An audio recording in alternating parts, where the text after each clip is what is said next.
Tailspire land today. Yep.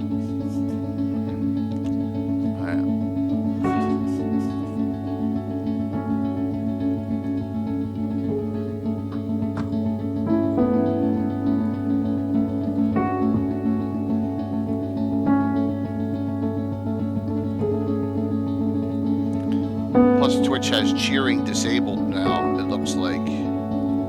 Oh, at least they had it disabled. Maybe it's not disabled anymore.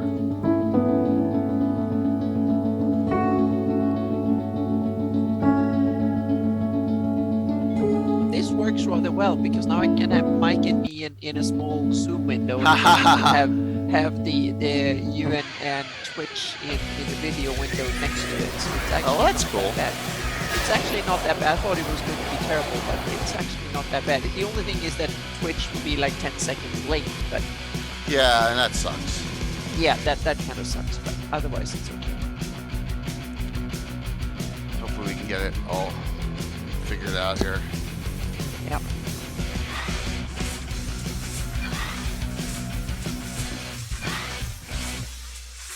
I'll send him a message.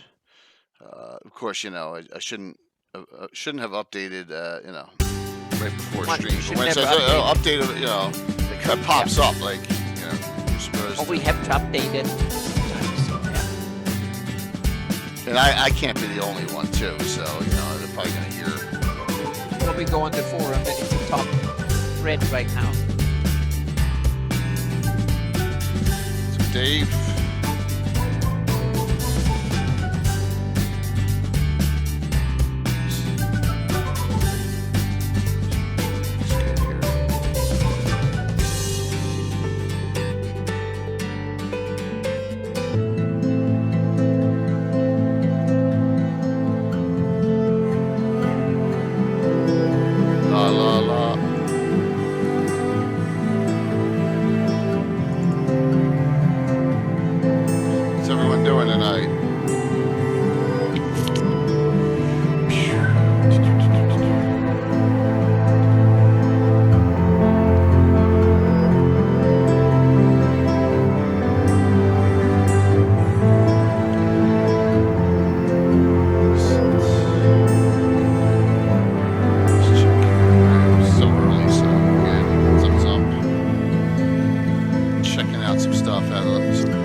Okay, good to see you, Hops and Dragons. Sound good? Technology's great when it works, but just it gets annoying when there's an update, you know what I mean? It's an XSplit update, now I lost my potential for embedding full XSplit screen of mine into Zoom as a camera. I'll get it worked out. Here there be dragons, yes, Tim. Ever mysterious.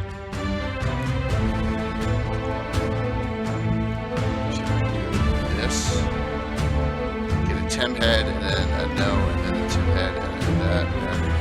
Plenty of Tim heads all around. What's up, Patrick? We sound okay?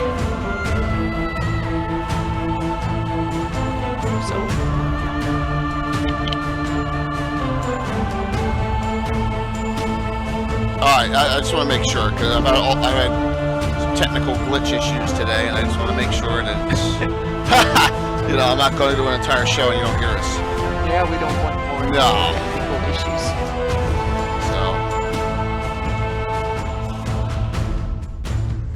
Hey, Mr. Jim. Hey, Dwayne.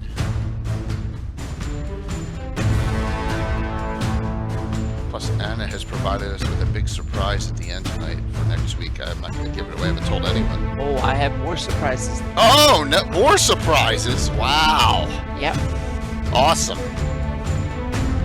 But the next one I'm not going to tell on the show tonight. That's oh, okay. My Patreon soon. Oh, but great. I can hint at it a bit.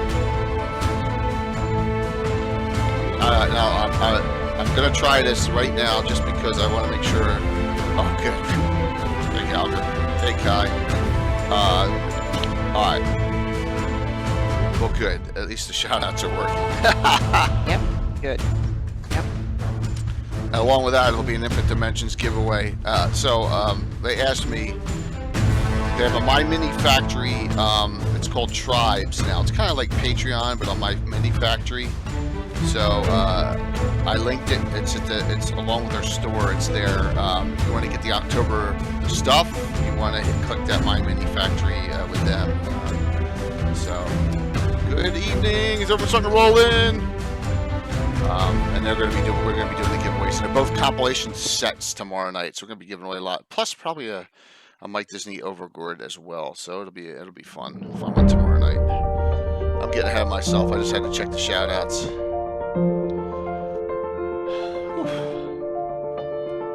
Because what else could go wrong? This is minor. Don't say that. Yeah, exactly. You know what? Lots of things can go wrong in this. These notes.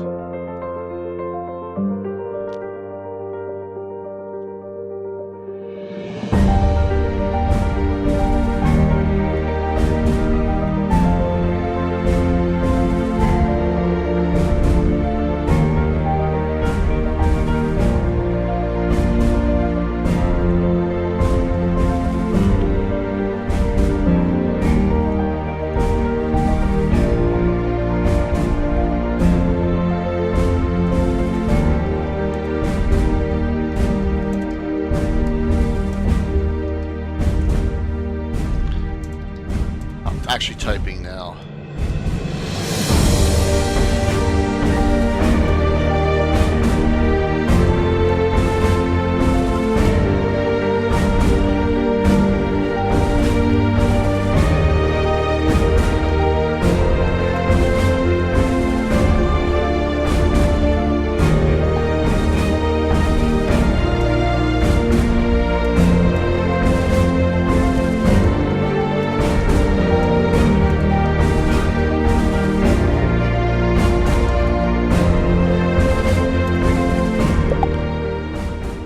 Sense it. You may hear some ding ding dings later on in the show, and that'll be exploit getting back to me. Oh, we still got 7 minutes, so we're ahead of the curve tonight. So yeah, Thunder, of course, yeah, of course they're in Greyhawk, Gem Dragons. Just ask Tim. He loves Gem Dragons. Sure. Absolutely.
Okay. Oh, yeah. Yep.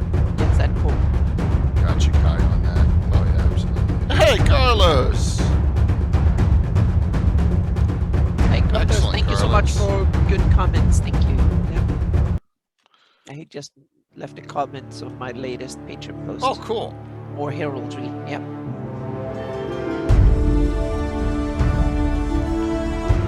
Alright, so I don't know what direction this is gonna go tonight, but we're gonna have some fun with dragons of all kinds.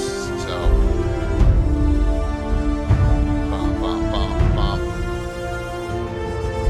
That's right, Hops, you're Canadian too, right? Along with Canadian Ancient Gamer, so it's like, oh no, it's not snow.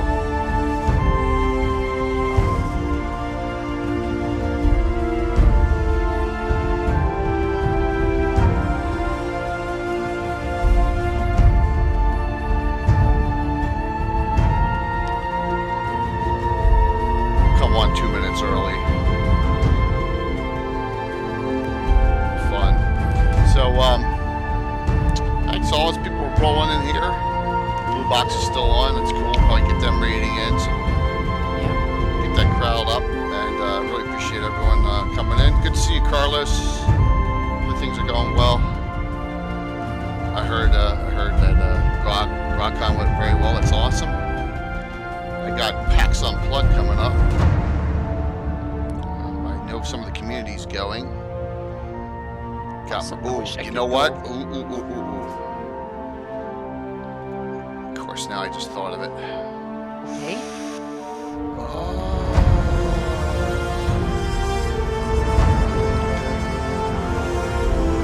Mine are only 2 in there so far. Wow. Okay. Well, I got the link. So at the beginning, we're gonna go over this. I'll go over it real quick. Yeah, cool. Well, I'm going to show everyone something, especially if you're into the free play capability there. Only one of the 4? You ran 4? That's crazy, though, that you ran 4. My gosh, I know you're like the Iron Man here. Right.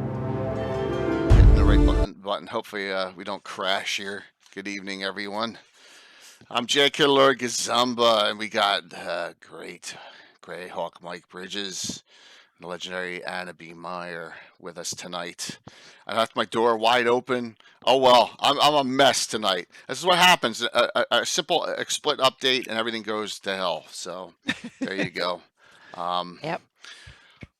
Tonight, dragons of all kinds. Whatever that means, you take it however it means. So there's a book that just came out. I don't have it. Do you have it, Mike? No. Does Anna have it? We'll discuss no, I it a don't little have bit. it yet. None So, of us yeah. have the Fizzman book yet, but we can discuss that a little bit. I got a link to all the descriptions about it on Amazon, so there's a lot to read there. But Carlos is talking about how GrogCon was so good, and it's gonna be nice to get back into. You got it? Wow! They sent it all to you to Canada. I didn't order it, so because I don't know how much I get use out of it. What's that, Mike? 32 hours of games. That's like Carlos don't break a sweat doing that. Yeah, and that 32 hours and 72, and figuring out he's sleeping maybe 4 or 5 hours a day, so that doesn't leave much time there for. Oh, cool, Patrick. I guess Canada was special. They got it early. I want to show everyone this. So this is important. This is PAX Unplugged free play. I got to figure out how to link this because I'm on a different machine with this. So if you want to do an event and you're going to PAX Unplugged, this is the spot where you want outside of the Adventurers League. And so as you notice here, I got and I may change these up depending on what the community wants, but to come down here. So I already got my Horror in the Hools Part 1 right here. And then it was nice. Eric Lackey Portney, who runs the Great Library of Alexandria, whatever it is, room, and said, great to have Lord Gazumba back at Unplugged. So we're there in 2019. And then I got Part 2 set in here in the morning. So I already got my free plays in. First 2. because they linked them to me right away. So note that if you're interested in that, just let me know if you're going and you want to play in the games. I can always manually just put you into here. It's not a big deal. So Vic Danger, thanks. Oh my God, you got that hype trained it. That's bizarre. I thought that we were gonna hit the hype train. That's really cool. So just note that that's there, and I wanted to. I'll pop that back up at the end of the show too, as we get more people coming on. Vic Danger. Vic. I think I'm gonna use that for a character. That is Danger, awesome. yeah. Vic Danger. Yep, so many cool nicks here. Yep. Yeah. Oh man, dude, that's just crazy. Getting 3 hours of sleep, I can't do it. It's not the way I function mentally. So tonight, what are your thoughts, Anna, Mike, on what direction we're going to go with dragons tonight? Well, I want to challenge ourselves and try not to talk about the usual stuff we know. So I'm sure that's going to fail horribly. Well, you know me, I want to drag it, pun intended, into various different directions that we normally don't go in Greyhawk community, and kind of, I want to expand on what the concept of what dragons can be in your campaign, so to speak. That's one cool. of my caveats, so to speak. Yeah, I want people to start thinking how to use dragons in their campaigns, and the role of dragons in the world of Greyhawk. I think that's one of the things that we talk about individual dragons and stuff like that, but I think it's a little bit more generic, meaning what are the dragons as species or monster types doing in your campaign, so to speak, or what could they do? What can they do? Yeah. Jay, make a note about Jason Zavoda's question. Is it? Is it about dragons? Has a lot to do with dragons. All right, good. So worms, yes. Mm-hmm. Yep. So good. Yep. Well, then we'll get to that as well. So I pulled out something that I've never used. Look, here comes Blue Box in. Yes, welcome. Wow. That was a good show. Awesome. Thank you, John. Thank you, crew. Thank you, Blue Box, coming in here. Let me hit you up, John. Great to see you. Hopefully everyone is doing well tonight. This will be an interesting chat on dragons, wherever direction it goes. Giveaways tonight. We're going to do at least there we go. And Patrick has cranked it up a little bit there. Yeah. So let me set the giveaway up, because I forgot, and Carlos will be happy, of course, about this. So courtesy of usually these are Cannibal setting these puppies up here, but we got you can do course $25 gift certificate to CSL Entertainment. And linking Carlos's Twitch and Patreon, but we'll link the channels. Well, you can get some great modules like these adventures, like Or in the Holes, or the 9, or Caverick's Cove, with that $25 gift certificate. There's some fantastic things. So please feel free to sign up for that. And thank you, John, so very much for the raid. And so if you're raiding and staying, log out and log back in real quick, so you don't get that reference thing. Just so everyone knows, I'm going to give them the opportunity to reject me for the 11th time coming up. So that just happened this morning. So wish me luck. So anything you can do, I appreciate it, fans and community. Let's keep this rolling here. I'm excited about where the community's going. We got a lot of great stuff. Anna's got a huge surprise at the end of the show tonight that she's been working on, and I think everyone will be very, very happy about that for next week's Legends and Lore. Yep, we hope that we can... The Overgorge shows tomorrow night, and that got almost 300 hits on Reaper Miniature site. I mean, it's crazy. Bill Master Griffin did some unbelievable terrain that you may have seen on posts all over the place. And then no gabbing this week, because it's trick-or-treating night for me that night there. So, okay, thank you. Thank you so very much. Gary, throw that drawing together, exclamation drawing all together, so you get it. There you go. So, Dragon Mountain. Okay, one of the first ever neutrally placed second edition game settings, 93. I want to show you something.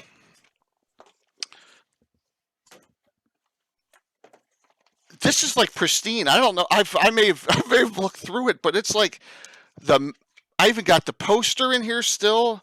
I got the Winter '93 catalog in here. I mean, that's pristine. I looked through it and I was like, but this is like the basis of where you get Dragonborn on, isn't it? This is the start of it, if I recall. So. Yeah. Didn't Roger Moore start talking about it at that point? So I think it's more the start of the kobolds equal dragons. you think that's it in this one? Okay. Oh, is that Okay. okay? Yeah. So that's cool. Well, we can talk about that too. So can we give points to the Overlord? Yes, of course, Jason. You can give your points to the Overlord. Absolutely. Of course you can. Definitely in that one. So Dragonborn don't appear. Okay, I'm wrong. See, that's how much I know. I don't know. But Roger Moore starts talking about Dragonborn, and specifically in Greyhawk in an event in that in a Dragon magazine article, and then it went from there. And he talked about how they do exist. But we're getting ahead of ourselves. So, Now, go ahead, Mike. well, I was just going to add that there is half dragons, and I don't know if that's the same thing. Okay. That may be in the book. I don't know. I don't know.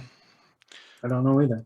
So maybe that's what they were called. So this is the era of Dragonlance, and everyone loves Draconians or whatever, right? And then so I think there was like well, we want that in ours. I thought that was how it went. And then they renamed them from Draconians to right, not there either. So, well, yeah, the Draconians were kind of cool, but they were pure, dragonlings, right? Or there was humanoid dragons that walked around instead, so to speak, and on two legs. Yeah. And when they died, weird stuff happened. And they exploded or they turned to stone or whatever. And the Gold Box games were awesome with that too, with the Dragonlance series. They were fantastic. I love that. That was a bunch of fun. That was a really good time with those things. But dragons and Greyhawk. So we've all used them. Two legs and no tail. I don't know. I don't know about the half dragons. I just know that's when they first got mentioned in that era. Was about then, but probably more of a third edition era thing. Half dragons were so common in Dungeon Magazine. I remember I was at a seminar at Gen Con, and Eric Mona and crew said that they were not taking any more submissions that included half dragons. It was the fad. It was the post Dragonlance fad, right? I think everyone loved the idea. It never connected to me, but I'm not everyone, right? So it's okay. Some people loved it, some people didn't. No problem, and we'll talk about that a little bit. I love the variety of dragons that have come out over the years. I love the good dragons, the evil dragons, the fairy dragons, the pseudo dragons, mist dragons, shadow dragons, the gem dragons, the steel dragon, the gray dragon, and the Greyhawk dragon. There's a whole bunch of them. So there's a lot of variety. And so Mike and Anna, as far as when you think about dragons, I'm not talking about named, like how often do you utilize? Do you save them for rare occasions? Do you like throwing one in once in a blue moon? I use way too many of them, I think, especially in this campaign. I think I use a little bit too many. So this campaign I have in Shieldlands is very much focused around dragons, but it's not really apparent more than they are present in one way or the other through the campaign. But I was going to say one aspect of dragons is that they're probably the most versatile monster. And I'm not talking about all the different species. I'm also talking about any particular type of dragon can be anything, because some of them can shape change. They in that way they are great magic users. They are enormous beasts in battle, and so on and so forth. So in that way they have many different aspects to them that I think are sometimes I've seen a lot of examples in stories that dragons are kind of one-dimensional, and I kind of like dragons to have more than that. They are as a cultural type of creature too. At least a lot of them are, meaning they are super smart, most of them, or at least some of them are super smart, meaning they should have culture, history, alliances, and a lot of stuff like that. So they should be treated as major NPCs rather than just a monster to be killed, so to speak. I think that's one of the aspects that I think dragons deserve, so to speak. Not all dragons, some of them can just be a bag of hit points to kill, so to speak, but most of them should not be that. Well, Anna, the only way I'd say you're using too many dragons is if you get to the level of the Dungeons and Dragons movie where there was like 500 of them on screen at once. Yeah, I would not have that many. I don't think I'm up to 500 in all my D&D career yet, so to speak. So I've probably reached maybe 50 or so in my with the end of this campaign. Yeah, but this campaign will probably have 8 of them or something like that, all in all, I think, roughly, if they meet all of them that could potentially show up in the campaign. So I have I think it's about 8 of them in this campaign, all in all. So yeah, and a couple of hatchlings might pop up too. We'll see at the end. But that is, the campaign goes on a couple of more years in game time, so to speak. So what's funny is both Jason and Carlos have brought up right off the bat, and we might as well, hey, let's go there while they're bringing them up. Greyhawk Dragons are really cool. So let me flip this out here, and that's from. And they're in fistbands. They're even mentioned in fistband. That's good. That's good to hear. That's thorough. Yeah, they are, and they kind of, if I remember now the quote, I've seen it several different times, and Patrick read it from the book, is that they are grouped together with saying that they are a version or an adaptation of the Steel Dragon that can shapeshift and stuff like that, and in Greyhawk they are known as Greyhawk Dragons, something like that was the quote from the book. So at least the Greyhawk is mentioned. It's kind of funny. Yeah, Greyhawk Dragon. Well, yeah. How about them Greyhawk Drow? Yeah. Well, yeah, Greyhawk Dwarves, Greyhawk Orcs. Yeah. So if you go back to, and I'll just pull it out here, and you got your Best of Dragon Volume 3, you have the Pat Rankin article about the Grey and Steel Dragon, and I'm just pulling out the Best of Dragon Volume 3 because it's right there, and that's the origination of the Grey and Steel Dragon. They were supposedly hatched from the same egg, Ahi and Rahab, and that's where they come from, and I guess they're just saying they're making the connection. I never thought that was the case. I thought that they were separate, but hey, whatever. That's fine. Thank you, Skygith. So, but Jason and Carlos both mentioned 2 fantastic Greyhawk Dragons, and there's more. There's more than that. Thank you, Bill. And Bill, as everyone said, you've outdone yourself on the terrain for tomorrow night. I just lost my place here. I'm sorry. One little thing gets me all frazzled here. So you have, as Carlos had said, you have the wonderful it's Embara, right? And you have a dragon that actually is sitting in Karastein's castle and as an apprentice wizard. And we actually used her in live stream a little while ago when we did an Ernst adventure, and they stopped off at Karastein's castle and then went in and did an adventure in Ernst, which is really cool. And then one of my favorites of all time, I used her in multiple adventures as Estrella Chanfarel, who's the diva of the is it the Grand Opera, the Royal? There's 2 of them, the Royal Palace and the. They're both of the they fight against each other, and one's not doing very well, but she is the Grand Diva of the Royal Opera, which is really cool. So love them both, and that was a good point in that. But I think your dragons in Greyhawk,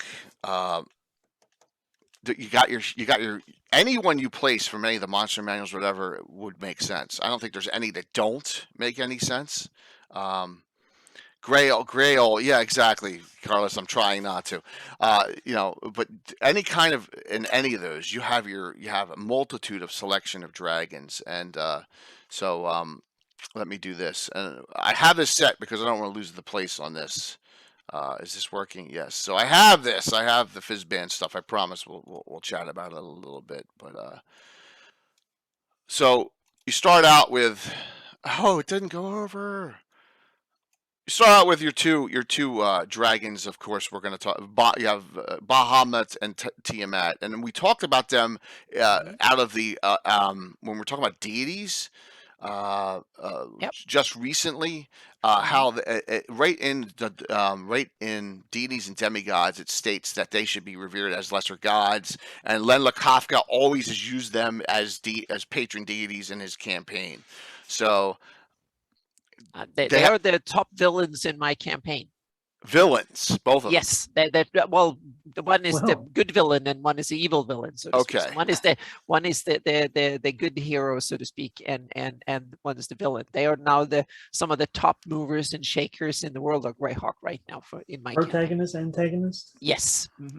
Yep. So you have your Tiamat and you have your Bahamut. Yeah, but not directly. They are they're so powerful that they act through intermediaries, probably several steps of intermediaries, and it's simply tied to. I have Hieronymus is an aspect of Bahamut, and Hextor is an aspect of Tiamat, and that's how they interact through those religions, so to speak. So instead of multiple heads, he has multiple arms. Yep. So and also because I simply zone in on Hextor being the herald of hell, and Tiamat is the guardian of hell, and then Bahamut is the paladin lord, so to speak. So Hieronymus is the paladin. So that's and they are fighting it out. That's why they're in Iridian seen as the brothers who can come together, so to speak. So they have taken over these aspects of it, and in Shieldland you have one side of it, and in Great Kingdom you have the other. So it's not a direct fight yet, but they are charging up and building alliances, because I have it that the god fights at that level don't act in a round. They play out over a century or so. So it's kind of the Tiamat has advanced the kind of the power of hell in Greyhawk through the nail X's and the Church of Hextor, and they kind of had a short they fell back when the Great Kingdom fell apart, but they're not out of you can't count them out yet, so to speak. The North Kingdom is coming back big time, with Tiamat being one of their big sponsors, so to speak. So it's kind of that's some of the backstory of my campaign right now. Yeah. So, and here's something that relates to that story, where it says here, this is from the Fizzband book, Epic Dragon Encounters. Dragons are not in your world, you are in theirs. I don't know if I agree with that. Oh, I totally agree. I totally agree. Dragons are some of the biggest movers and shakers. So they are powerful creatures, and they basically use humans as pawns in some ways. They are some of them, and others do it too, but dragons are some of these that really does it. And the good ones, they use humans a bit like we use pets in a way. They love humans and they protect them and they want to nurture them, so to speak, but they also use them, so to speak. So that's the good dragons. And then the evil dragons, they might use them as buffers and food and cannon fodder and just want to dominate them for sheer fun of killing them and dominating them. And like I said in a previous show, that some of the dragons simply want to love and say that I have a million people who adore me and follow me, so to speak. So some dragons might see it as a sort of hoarding in a way. They have more humans and little petty monsters or petty creatures that love them and adore them and rear them and fear them. So that's part of dragon kind in my campaign. But not sorry, now babbling. No, it's good, but yeah. my point was this, is that in Greyhawk, they're not a basis in any of the history, really. Exactly. Yes, dragons play a much more minor role in all they are kind of spicing things up here and there, and there are a few big ones in through history, like Dragotha and stuff like that kind of was not in the original history of Greyhawk, that was inserted through White Plume Mountain. So Dragotha kind of got inserted into the stories. Right. which is cool. That you know, in certain instances, but we got to remember, you know, with White Plume Mountain, along with a lot of those adventures, they got, you know, Gary's pulling from other people's campaigns and bringing them in. A lot, you know, we discussed about that with multiple things.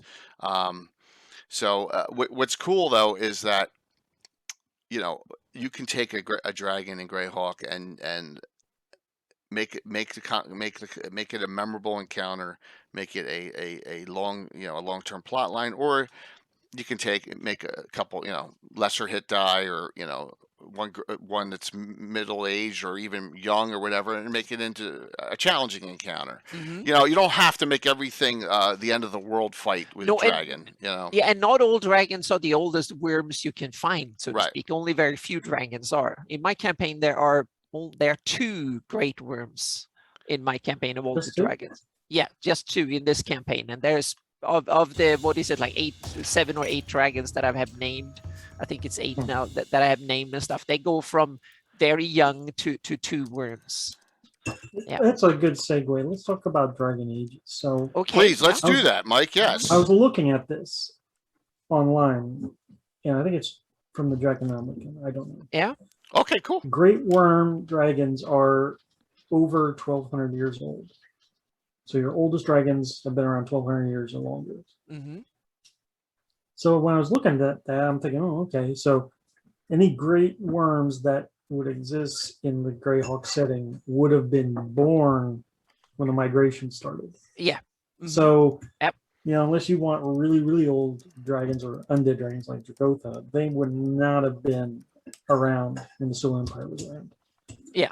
When in Dragotha, I have as maybe 3,000, 4,000, 5,000 years old. So she is, it's interesting. Dragotha in the story is a he, but I want to have it as a she, and in my campaign, both name wise and power wise, because I have it. Dragons are like raptor birds. The females are the big ones because they carry eggs and they need to fly and stuff. So they are the big, nastier one than the males. Interesting. So, Mike, overall, that's a great point. That, you know, if they're that old, they've been around for a long time, and it's like, what's going on, you know, out there with human courses and orcs fighting and all, doesn't really matter. They see, they see empire come and go, meaning the Great Kingdom came and went in half a dragon's age. Yeah. So Jim asked a question: did Len have Bahamut and Tiamat as an integral part of the Soul Pantheon? Yes. And he went over it, and he goes over it, and I think the first Legends and Lore we have him on for a long period of time, and I think that's our most watched Legends and Lore on YouTube. I think it's like Legends Lore 47 back then when Len was on, and he had that goofy hat on he wore early. Yeah, that one he talks about it, I think, in depth. Tim agrees with you about the female being more nasty of the species. I think. Oh, thank you. I think in when it comes to dragons, I think that might not necessarily be all of them, but at least all the flying ones. The Linorms and others might not be so, but the flying classical dragons that we have, true dragons, I want to have it that way. So Carlos brings up a point that I want to pick at, and that is in a good way. I think what especially interesting about is that the top end of a Grey Elf's lifespan is in 2,000 years. I think that Gary did not want to deal with the immortality issue on elves, and he's like, that makes it too much like Lord of the Rings. But so that's in but effect. I have but I have it that dragons actually live much longer than that. But I have it that dragons actually don't want to live long enough because they grow more powerful and in combat and their magical abilities and all that as they grow old, so to speak. They become bigger and tougher and so on. And then when they stop being that, when they're great worms and start declining, that's when they want to die. And they're yearning to get a new generation, so to speak, because I think dragons are more capable of reproducing better offspring the older they get, so to speak. So that's when they're in their prime and when they're great worms, and that's when they want to make sure they mate and bring on offspring when they're the biggest, most powerful. So they let themselves ritually be killed by some other dragon in order to provide for the next generation, so to speak. That's wow. See, okay. Yeah, and the reason for that is that I have it that there must be a reason why dragons, because they're so powerful, they would rule the world. There would be dragons everywhere because there's not enough brave adventurers to kill them all, so to speak. So if dragons are that powerful, they need to have some sort of limiting factor. And one of them is that it's hard for them to reproduce. And it takes like once a century or so. So a really old dragon might have had 20 clutches of eggs when they're really, really old. And that means that, and in order to nurture eggs, because they are kind of magical, special creatures, so they can't just pop out an egg every century or so, they need to nurture the dragon egg specially. And when I have it is that they need dragon bones in order to do it. And that means that they need to kill a dragon or find bones and then build a nest out of it. And then as a substitute, they can also use gemstones and gold and stuff like that. That works as a substitute for it. That's why they hoard treasure. So dragons, whether it's male or female that build the nest, that depends on in my taking, it depends on the type of dragon. In red dragons, it's the males that build the nest, and then the females go around and check out who has the coolest nest with the biggest amount of bones and stuff that they can provide the best for the eggs, so to speak. And so the males, they compete on building the coolest nest, and then the females come there and check it out, so to speak. And then they kind of nurture and help them. And that means that when a dragon gets really, really old, they want to make sure that their bones are being used to nurture their own offspring, so to speak. And that's when they are willing to sacrifice themselves, when they get really old and find the right mate to do it. And that's kind of the coolest thing a dragon can do when they're really, really old, and then bring it, and because their bones will then be the perfect nurturing ground for the next generation. And that's one of the things in my campaign now, is that Morgensthaler the Red is building a nest out of Dragotha bones in order to facilitate, to bring the biggest great red worm possible, so to speak, and don't want to be interrupted. That's one of the subplots and stories in my campaign. Interesting. So I don't go, once again, and I don't go anywhere near that deep into it. Oh, I can't. My guys would fall asleep. Oh, I've already got complaints in this campaign and other campaigns that I go way too deep. So this is not something I torture my players with that much. It's something that the players, if they figure it out, they can use it to foresee things that might happen later on. But if they just want to go out and kill dragons, fine. Then don't know anything about this. Yeah. So as far, Mike, what are your thoughts on age brackets and the whole ecology part?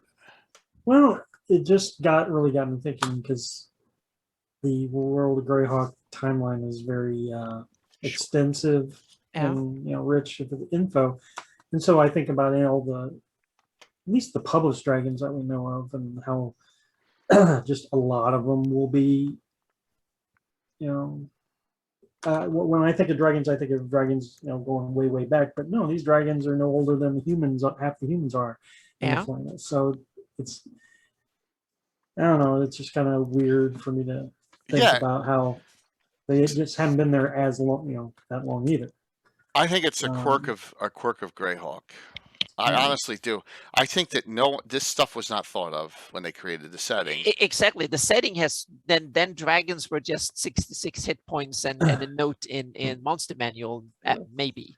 Yeah. Because if I take it a little farther back, so 3,000 years ago, from 576, is in the timeline is the Sewell Empire warring against the Fiery Kings, the Crystalness, the Red Dragons, Shadow Dragons, and all that. So that's 3,000 years ago. So, and that's the story where Roger Moore wrote about the dragon orbs being created and all that. Mm-hmm. So the conflict for which the orbs of dragon kind of made were to battle dragons, which are easily all dead now, right? Yeah. Mm-hmm. Yeah, because that would be twice the long stage of the dragon. Yeah, but that, to me, those orbs of dragonkind tells me, or kind of inspires me to think that there were lots of more dragons prior to that, and they had to forge these weapons to fight them, so to speak. 500 dragons. Exactly. There might have been lots of dragons, especially out there in the rest of Earth, in the western part or something, that might have setup and the Zool, and I just ran into it. So dragons might have been way more numerous back then, and that's when they had to forge these weapons in order to control them, and so that kind of hints at an age of dragons being the dominant species more globally, and then after that it was more kind of dragons kind of fell into what it is in modern time in Greyhawk, so to speak. They're just one of many contenders for power. Thanks, Patrick. So, let's go there. I think this is a good Greyhawk lore point here, and I was ready for it. Okay. I was ready because I used one, if we recall, in my first fundraiser. The Orbs of Dragon kind. So here's the actual article for that, and we'll go right to page 8 on this, and the Equalizers by Roger Moore. So it says here, this article will be handed to players in AD in the game. The time is early spring, year 585. So at the close from the Greyhawk Wars. And it says from the Ashes box set. So this is based around that time era. But you know, you can utilize before, after, or whatever. And so there's a lot of really cool things in here with powers on them, and trying to figure out, like, you know, beyond what they the reasoning behind them. And right here it says that the dragon orbs of Anselon, for example, or the orbs of draconic influence of favor. And so why is this consistent combination of orbs and dragon control? So it says here that the orb represents an eye, and eye contact is crucial among all dragons in establishing communication. So we kind of try to explain, you know, just what you had all these magic items thrown into the, you know, into the Dungeon Master's guide, and you're like, you know, trying to get a little bit of behind. But right here, in the ancient days of the maturing of Sully's empire, great series of wars was fought between the Emperor's forces and the various monsters that populated the southern Crystal Mist Mountains, what are now called the Hell Furnaces. Mm-hmm. So it really goes in to this in Zilhim, wish to establish mines deep within the Crystal Mist to harvest rare minerals. And it continues onward here on the story about, you know, the reasoning behind why they wanted to, they created these, you know, I think they came upon these dragons, you know, and they were skilled at magic, baneful, extra planar power, supplied them with secret knowledge of spell casting. So, you know, the army was in doubt, and that's when they decided to, you know, create these. Yeah, and I have it. That's when the dragons, when humans became advanced enough to start mining and refining gold and gems and stuff, like on a large scale, when they started building empires. That's when the dragon figured out that, in my campaign, that they can actually use that, and that's when they started attacking humans in order to build hordes. So the Zool and the Bakluni Empire, especially the Zool, I guess, the most advanced, they were the first one that the dragons attacked systematically, and before then dragons probably lived more way up and wasn't that interested in humans. But once humans became very useful, and then they became enemies, so to speak. So that was part of really, that story was part of me trying to figure out why that was, and so yeah. Well, what happens is, it sounds like that they were made to fight evil dragons, you know, not merely against red and shadow varieties. But then it says here the orbs were now of different sizes and powers, but there was an alteration made, you know, and no one knows why, and you know, without the knowledge or approval of the Emperor's staff. And that's, of course, someone is trying to, you know, use them for a different sinister purpose, and that's kind of where that went. As far, and it's kind of a neat story, and it gives you an idea. So it says here, if we go all the way to the Reign of Color, after the Reign of Color is fire, you know, most or all the orbs were transported out of the Empire. You know, one orb, a small one said to be the size of a man's fist, was held in Raucus by the Overking. So it tells you that they were all out there. You know, so and Zagig, you know, who said he had, you know, had one. You know, all sorts of cool things. There's no end to the damage in Earth. There's no end to the damage that the Earth Journal #1 timeline does. So No. All right. So elaborate on that, Mike. This is Roger Moore Dragon Magazine timeline stuff, not OJ1 timeline stuff. Yeah, this is not OJ1. So what's the difference, Gary? That's interesting. Yeah, What's we the have difference, Oh. Gary? Please elaborate for me. This is Dragon 230. I'm lost here at that. I don't think it applies. Oh, okay. So Gary's it might be smoking Gary something. being smug here, but Oh, so But it would be a nice, like Marvel, it'd be a nice what if. What if the Fire Kings defeated the Sul Empire? Mhm. Yeah, okay. yeah. So note that back in this day, it appears that there was a reason and purpose, and it sounds like these dragons. It's not all. They're limited to one area. They're limited to the crystal mists, which I find it's just the Sul Empire. It's not saying that it's all over the well, planet. it might have been written from that perspective, and, Okay. yeah, we always have to look at the history who wrote it and for what purpose, so to speak. So It's like yeah. Okay. against the giants. It's a concentration of giants in the crystal mists who Yeah, attack the we neighboring also country. and they also had And- limited amount of column inches for the articles. They probably couldn't go in and write about all the other stuff. So and it's a cool central part of the Greyhawk setting. So Right. Yeah. Yeah. So, oh my gosh, Patrick, thanks, man. Hmm. Very, very kind of you for cranking it up. Nice. Hey, Will, what's going on? So history is written by imperfect narrators. I know that, but I'm trying to figure out here. All I'm saying is, this time is 3,000 years ago, right? In the Greyhawk timeline, and we're looking at the effect that dragons have on the Sul Empire to start off our perspective on where dragons are 3,000 years later. That's the only point I'm making on this. yeah, I knew we were going to go here. It's good. I'm glad we went here in discussion. yeah, and to me it just sounds like that dragons must have been a major nuisance before then. Otherwise, they've probably not done all the stuff going into making all this effort into making this magical artifact, so to speak. If my memory serves on this article, Jay, you have it probably open. I think this Sul Emperor, Inzalom, you said? Yes. He sacrificed all of his dragons that he had in captivity to enchant these things. Right. Which leads me to believe, did he already have these dragons captured? And that's what pissed off the Fire Kings? Or did he capture them, post-warring with the Fire Kings? Or did he kill off a bunch of good dragons that he had allied with him? Or kill a bunch of good That's dragons. what I'm thinking. That might very well be. Yeah.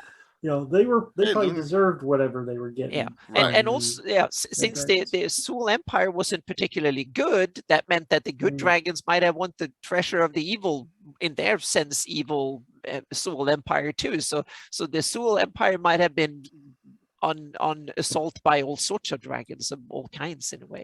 But anyhow, here's another side thing. So if there's a concentration of red dragons called the Fire Kings, and they rule a pretty big region, that's good evidence enough to, if you want to break out Council of Worms, that's a good enough example to say, hey, dragons can have a culture, and you can use a lot of them. Good point. That's another good point here of digging deeper into where dragons. So it sounds like because of all this, dragons are in slumber or decline because there's no dragon kingdom, right? That there was back then. None in the 3,000 years Flanies. Yeah, none. No, not in the Flanies. Well, none openly, so to speak. Well, we have the rest of the planet, and there's Well, I'm talking about the Flanies, right? I'm talking about our area of playing now at this point. I'd say beyond that, your biggest concentration is like the dragons, the peninsula, and the Palmers, right? Yeah. That little swath. And go to Living Greyhawk, then they had the Morgenstaller in the Bandit Kingdom, so like the Rift area and stuff. So that's why I took him and made him part of my campaign. Here's my question. Now we have a whole bunch, and I have them all here from a previous show where we did name dragons. But before we get to that, so first fundraiser ever, early 2019. First time Anna ever played in a game of mine. We fought Emrakul the Chaotic, who had the Orb of the Elder Worm. And remember, Will started it off with all his evil characters trying to get the orb out, and they all ended up dying. It was freaking hysterical. That adventure that Will did, it was so funny and so classic. Man, if you have that, Will, that saved somewhere, what a classic classic adventure that was. It was a great Mhm. day. Yeah, it was. It was great. The whole Yep. day was great, even with missing a stream, one stream. But we had a fun time, and I just love the stories behind this. But it's good to look into what Roger Moore's trying to do here, and that's my thought process on going for this. Is that once again, I know of no dragon kingdoms or an association even of dragons in Greyhawk. They tend to be solitary now. And the Yep. Fiery Kings leads me to believe they weren't at one point, right? So there In you the go. South Seas, Okay. there is a chain of islands called the Mist Kingdom. Mhm. Yep. Is that the one that you can't see that is covered? Yeah, with I put you Okay. can hint at So, them through the I clouds. don't know if that is a literal kingdom or if this is a place where mist dragons hang out. Cool. I haven't point. detailed it that much, but Mist Dragons. Gary, have you detailed it? Yeah. I'm just curious. Mhm. So, Dragon 230, really cool article. Check it out. These orbs are almost impossible to use in game because they're so evilly skewed now. They brutalize your character, but Yeah. it's cool. But yeah, and another aspect of them is that they're not Greyhawk related. They are generic D&D. They pop up in every. It's part of kind of a generic artifact set that supposed to be able to be used in any campaign. So look for Greyhawk Mega Stream on that one, Enoch. It goes way back, 2019, February or March of 2019 on YouTube. Because my whole group played. It was super high level. I'm talking about like 16th level characters, 15th, 16th level characters. It was a fun time. They fought beholders. They fought a red dragon, a white dragon. I'm going to show you how. I'm going to show you something here. Here you go. And these are old Bill paint jobs, and you see Bill's come a long way in that time frame. Here are the two dragons that I had in there. They were right in the Cairn Hills. They were in that spot I have in the Cairn Hills, which is ancient site. That's where we did it, and of course I had to use the Miracle of the Chaotic, and he turns out to be a wild mage and all. That was pretty neat. So, cool. so Jason says fundamental thought: Mist Dragons there are a lot of Mist Dragons in the Scarlet Brotherhood. Interesting.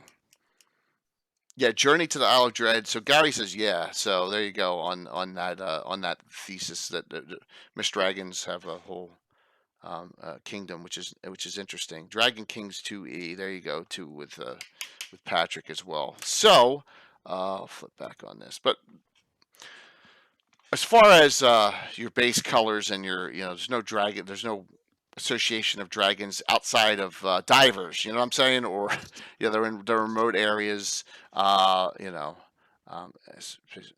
Mission fight off pirates. Okay, that's cool, Nagoya. Neat.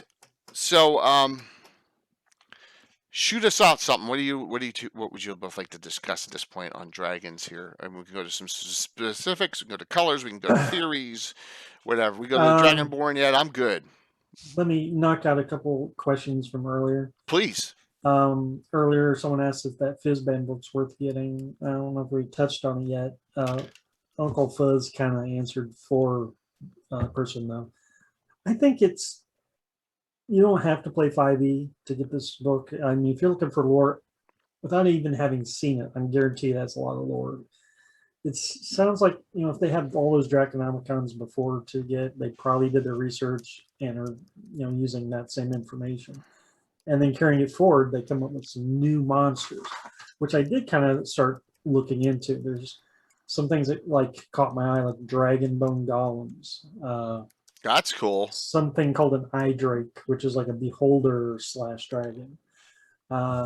So even if you don't use that rule set, there's bound to be some ideas in there. If you really like dragons, that is, I'd say it's a good book to get. Mm-hmm. It can't miss. Yep. Okay. Other than that, someone also asked if dragons would make a good lieutenant instead of the big bad evil guy. And yeah, why not? That'd be kind of like Dragonlance, right? Because you get, main evil guy and he's riding the dragon. Well, the dragon serves the dragon rider. At least you hope, right? So I think you could have a dragon beast secondary to another villain. I did that in my Reldevin campaign. I had a black dragon that was the kind of the gatekeeper to Black Splinter and the necromancer vampire. He had a black dragon living in his swamp next to his castle that was basically his guard dog and groundskeeper, and he knew that he could just throw his wealth in there and knew that no one else would steal it. And it might be depending on the type of dragon, because they always say like white and black dragons aren't as intelligent as like red and green or whatever. So I'm going to do something here that I'm not going to. I'm going to switch screens so you don't see me and get all my information and all. But it's $20 off or whatever it is. I'll get it and take a look at it and give you my honest thoughts. Cool. Yep. So why not? I'll get it free delivery Amazon by Friday, so might as well. Yep. I think I'm going to get it too. If it's anything like the other Draconomicons, also when 5th edition's come and gone, that book will still be worth something. Exactly. The Draconomicon 2nd and 3rd edition were some of the best books ever written. I think they're I think really, they still really sell good. high. Yeah. So there you go. Done. All right. So dragon bone golems and some other monsters in the dragon. So and just like other things, stuff gets rehashed. We all the time. You know, and there's nothing wrong with that. We're for the Todd Lockwood art alone. Well, that's true. That's true. Getting the art is really cool, and at that price. And plus, I had some gift card stuff in there too, so I got it for basically a few bucks. So here's my question though, Gary. I know this is one you may not want to go with, but where do you place? And you said some far off island. Where do you place Council of Worms if you have to in Greyhawk? Is there an island somewhere? Not like the Isle of Dread is so far in the middle of nowhere, right? Are there any islands that depends on how you see it? Meaning, if you think of Flanese only, then it's far away. But if you think of planet-wise, then it's still fairly close to the Flanese. And for a dragon meaning it's a place you can actually go to without enormous amount of undertaking. It's not more than a few hundred miles of sail journey. So, Dynamite drop in. Oh my gosh, Eric Mona is on. Eric! There you go. I put it on Wild Earth. Okay. There you go. Good to see you, Eric. Yeah, good to see you. Wow. Hey, bud. Good to see you. Thanks for hopping on and hanging out with Gary, especially, who probably misses the hell out of you. So everyone, please note, you'll see Eric in a week and a half. We're going to see Eric in a week and a half playing Venarium Vord, but a special Venarium Vord that I haven't even discussed with him yet. So something which will be really a fun thing. Ed Greenwood and Eric Mona in the same game together. It's going to be awesome. I cannot wait. I think everyone's going to have a blast with it. So what luck? Bad luck. Bad Relish has luck. So Eric, please please feel free to keep on commenting on this discussion. So you placed it somewhere else. You placed it in another world. It's in the so-called Celestial Sea, Gary says. Yeah, we have dragons of island. Yeah. Okay, so there is an island that I think was intended for this purpose to put it there. So that island on that Dragon Annual map, I'm having a hard time trying to decide if this is the Earth equivalent of Sri Lanka or Taiwan. Yeah. It's okay. Just some island dropped in there. But okay. But you can kind of take the same elements from that box set and put it in a slightly different geography a little bit.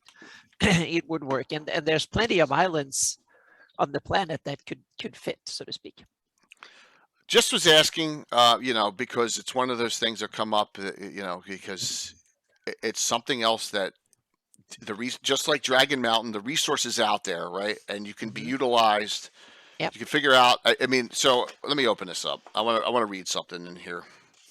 So in this book on right at the beginning, this is by Paul Arden Lidberg.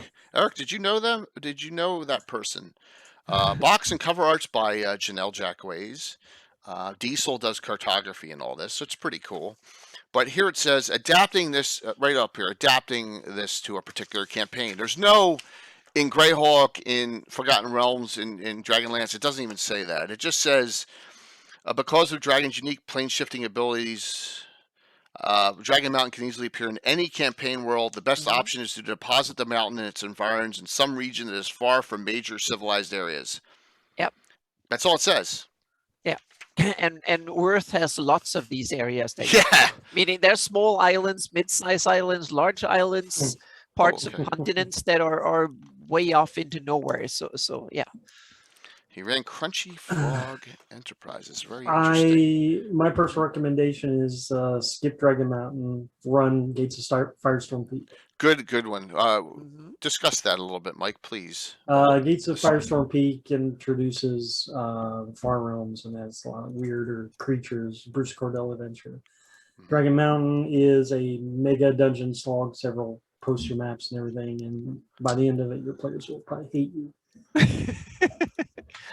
Yeah, I don't imagine when you run dragon-centric stuff, you should not send them on a slog through hundreds of rooms in a dungeon. I mean, huge spoiler. I'm spoiling it for everybody. It should be called Kobold Mountain. Okay. Yeah. Yeah. Okay. Yep. Yep. Wow. So, what do you? Is that another area where the conversion of what kobold, the kobolds from going from like dog boys to dragon, little dragonlings goes? Yeah. Probably. Yeah, you think so? Okay. Yeah. All right. And I guess the dragons turned out to be some of the coolest monsters, so they kind of started affecting everything around them. So yeah. Okay. I never ran Dragon Firestorm Peak to the end. In the penultimate ending, no dragon combat. I don't know. I can't remember if there are any dragons in it. It's okay. I know there was Gibberlings, Durger, a lot of farm realm monsters, and it used players option rules. Awesome. So I know we'll talk about this another time, but I don't know why it just came to my mind. With Eric on, I'm all clouded. But so I saw Pathfinder is now in conjoined with Demiplane RPG to do a lot of Pathfinder stuff live. Yeah, stream, it's their digital tools. So yeah, pretty smart. Yeah, yep. So is that Kendricks is his name? Todd Hendricks, he used to do what do you call it? The one that comes up for 5e. D&D Beyond. Yeah. He used to be one of the founders. I think it was of D&D Beyond who struck it out and created, which is cool. Very cool. Awesome. Yeah, Rethix, fantastic. 32 months. Thank you, all the way over for you and Skagath, all the way over from Sweden. So cool. All right. You have your base color dragons. You have your metal dragons, which tend to be of good alignment. You have shadow dragons. We have some placed of those in Greyhawk. Most of the dragons that are placed in Greyhawk, except for in Anna's case, are evil, right? There's very little good dragon placement that you know of. Yeah, there's a few. They come later on, like in even the Undying, there is a gold dragon in the Grandwood Forest and a couple of others, but very few. They're way more evil than good ones, I think. And they both seem to just be placed. They don't seem to have that much effect of the setting. It's when you come into Pisahawk with the Age of Worms and stuff like that, when you get dragons that are integrated into the story and in part of the setting, and meaning Age of Worms had Dragotha and the Silver Dragon, Vampiric Silver Dragon, and that was evil and so on. So there are some. Yeah, there were a lot of dragons in Age of Worms. Let's talk about that now that Eric's on too, and he can provide some commentary. Let's talk about Age of Worms. Like Anna said, in the Rift Canyon, there was There was one whole adventure where you're fending off waves of dragons coming at you, and then there was Dragotha, then there was Brazimal. Yeah. Then there's in the earlier part of the storyline, there's younger dragons in the Cairn Hills. The Silver Dragon you mentioned, a lot of dragons. I'm asking her a question here. And I know the levels of those kept on going up. So do you know which author wrote? This is 134 that I had in my hand. All right, Dungeon 134. All right, and that one is that's the Wormcrawl Fissure one. Yes, Showdown in the Wormcrawl Fissure. I think this was like the. Who's the author in that one too? So Age of Worms seems to have James Jacobs. Oh, it's James Jacobs. There you go. Very cool. Very, very cool. What's that? 2 from the end? 3 from the end? 2 from the end. Second to the end, so to speak. Yeah. Yeah. Very, very cool. Yep. Good to see, that content. I mean, that was, as we discussed last time we had Eric and Jason and James on. Yep. They went between. They said that 2 said Age of Worms, 1 said Savage Tide was their favorite. Their favorite Paizo Hawk campaign plot line. So, go ahead, Anna. I was going to say the Age of Worms also does something interesting, that they tie Dragotha and the dragons into chaos and kind of bigger stories, so to speak. So they weave dragons into the power structure, which I think is kind of cool. It's not just someone who occupies a little den in a mountain somewhere and just killing. It's part of the story, so to speak, and I think it's kind of cool to do it. And there you have an example. Dragotha is the henchman to Chaos and part of the no, that's structure. A great point. That's a great point that gets linked in and moved from there. Oh, here comes it. And also that was it Bruce Cordell or was it Sean Reynolds that wrote the Dragotha's Lair adventure, showing the actual lair? I have it. It was one of the 2. I think I've always thought of dragons as exceptionally long-lived in a deep part of planet's prehistory. So tying them to Flint stuff makes a lot of sense to me. I think Anna would agree with you on that there, Eric, about tying into Flan. I think right before you came on, we're talking about a dragon that's 1,000 years old predates the cataclysm. Yeah, right? And about I devastation, dragons, and there's a lot of and I see dragons reaching up to like 2,000 years old, something like that. Okay. Most of them die young, but the ones that grow old, really old, they're probably less likely to die. They're smarter and build more of a network. But lots of them probably die young, and the oldest I think of my campaign are roughly up towards 2,000 years old. So, and then some of them can become Draco Liches and Draco Demi Liches and stuff. And we're talking really old stuff. 10,000 years or something. So, out of all the named dragons that you know, like Sulfasites and Dragotha, and which is the oldest? Is it Dragotha? I think even though it's a Dracolich now, right? Yeah, exactly. Dragotha has been dead for 1,500 years, so right, but still falls in that. That's what I'm saying is like that sulfur red dragon from Treasures of Greyhawk. Yes, that dragon.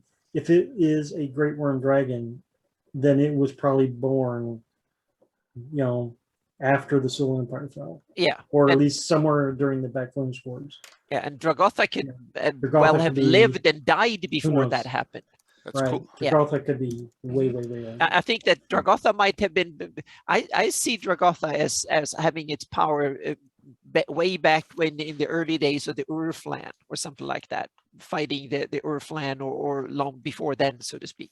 Part of may be revered as a demigod or something back by evil. But they might have cults around Dragotha back in the day. So yeah. I'm not sure what color dragon that is. No, but it's cool. That looks like an Oriental dragon to me. Yeah, I think it's a sea dragon. I don't know. Okay. Yeah, and it is underwater. Yeah, that's true. Then we have some of the other stuff tripod dragons that are rare. I think sea dragons and turtle dragons are mentioned here and there. I think. Well, turtle dragons, are obviously even in the Gord books, right? There's a big scene with the dragon turtle. Yeah, at least, something like that. Yeah. And then we have another classic type of dragon that appears in fantasy are the Linorms that don't have any. They're basically like dragon snakes. Some of them have like front legs and no real legs, but they're not flying creatures and stuff. But I don't think they're mentioned much in Greyhawk. Just worms, they call them, So Pathfinder, so dragon turtle. So Let me see if I can go there. Yeah.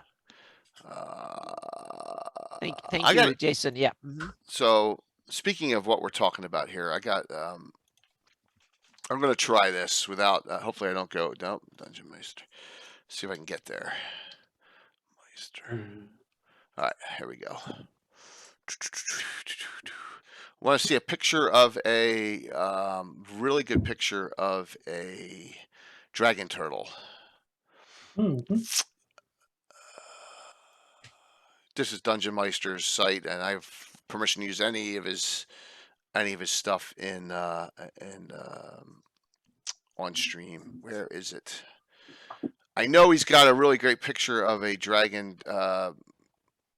Oh no! Of course I can't. You know what? There it is. There we go.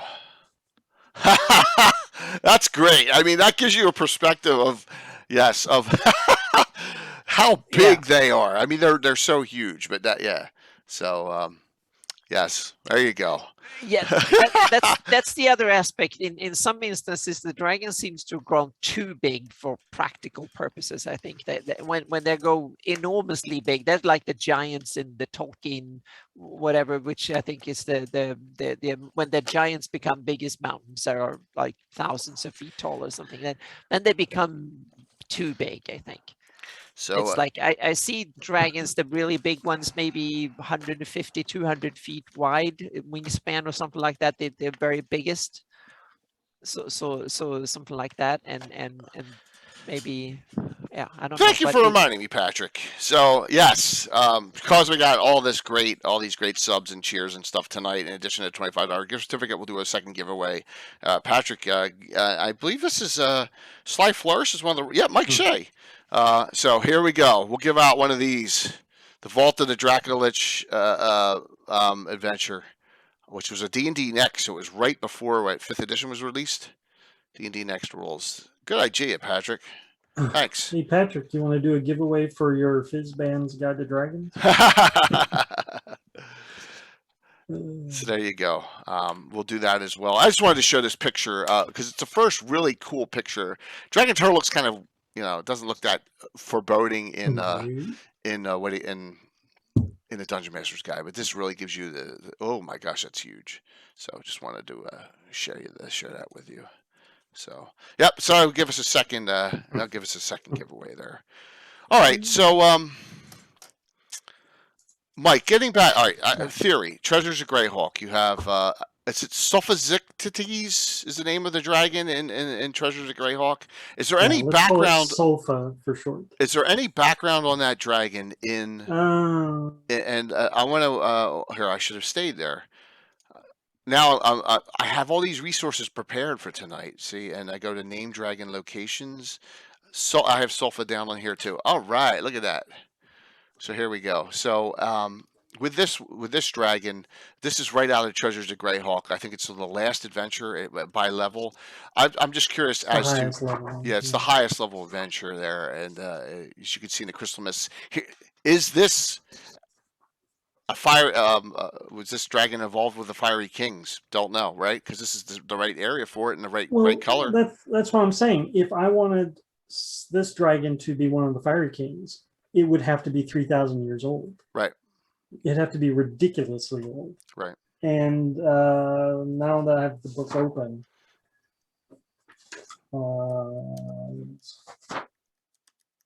can't find it.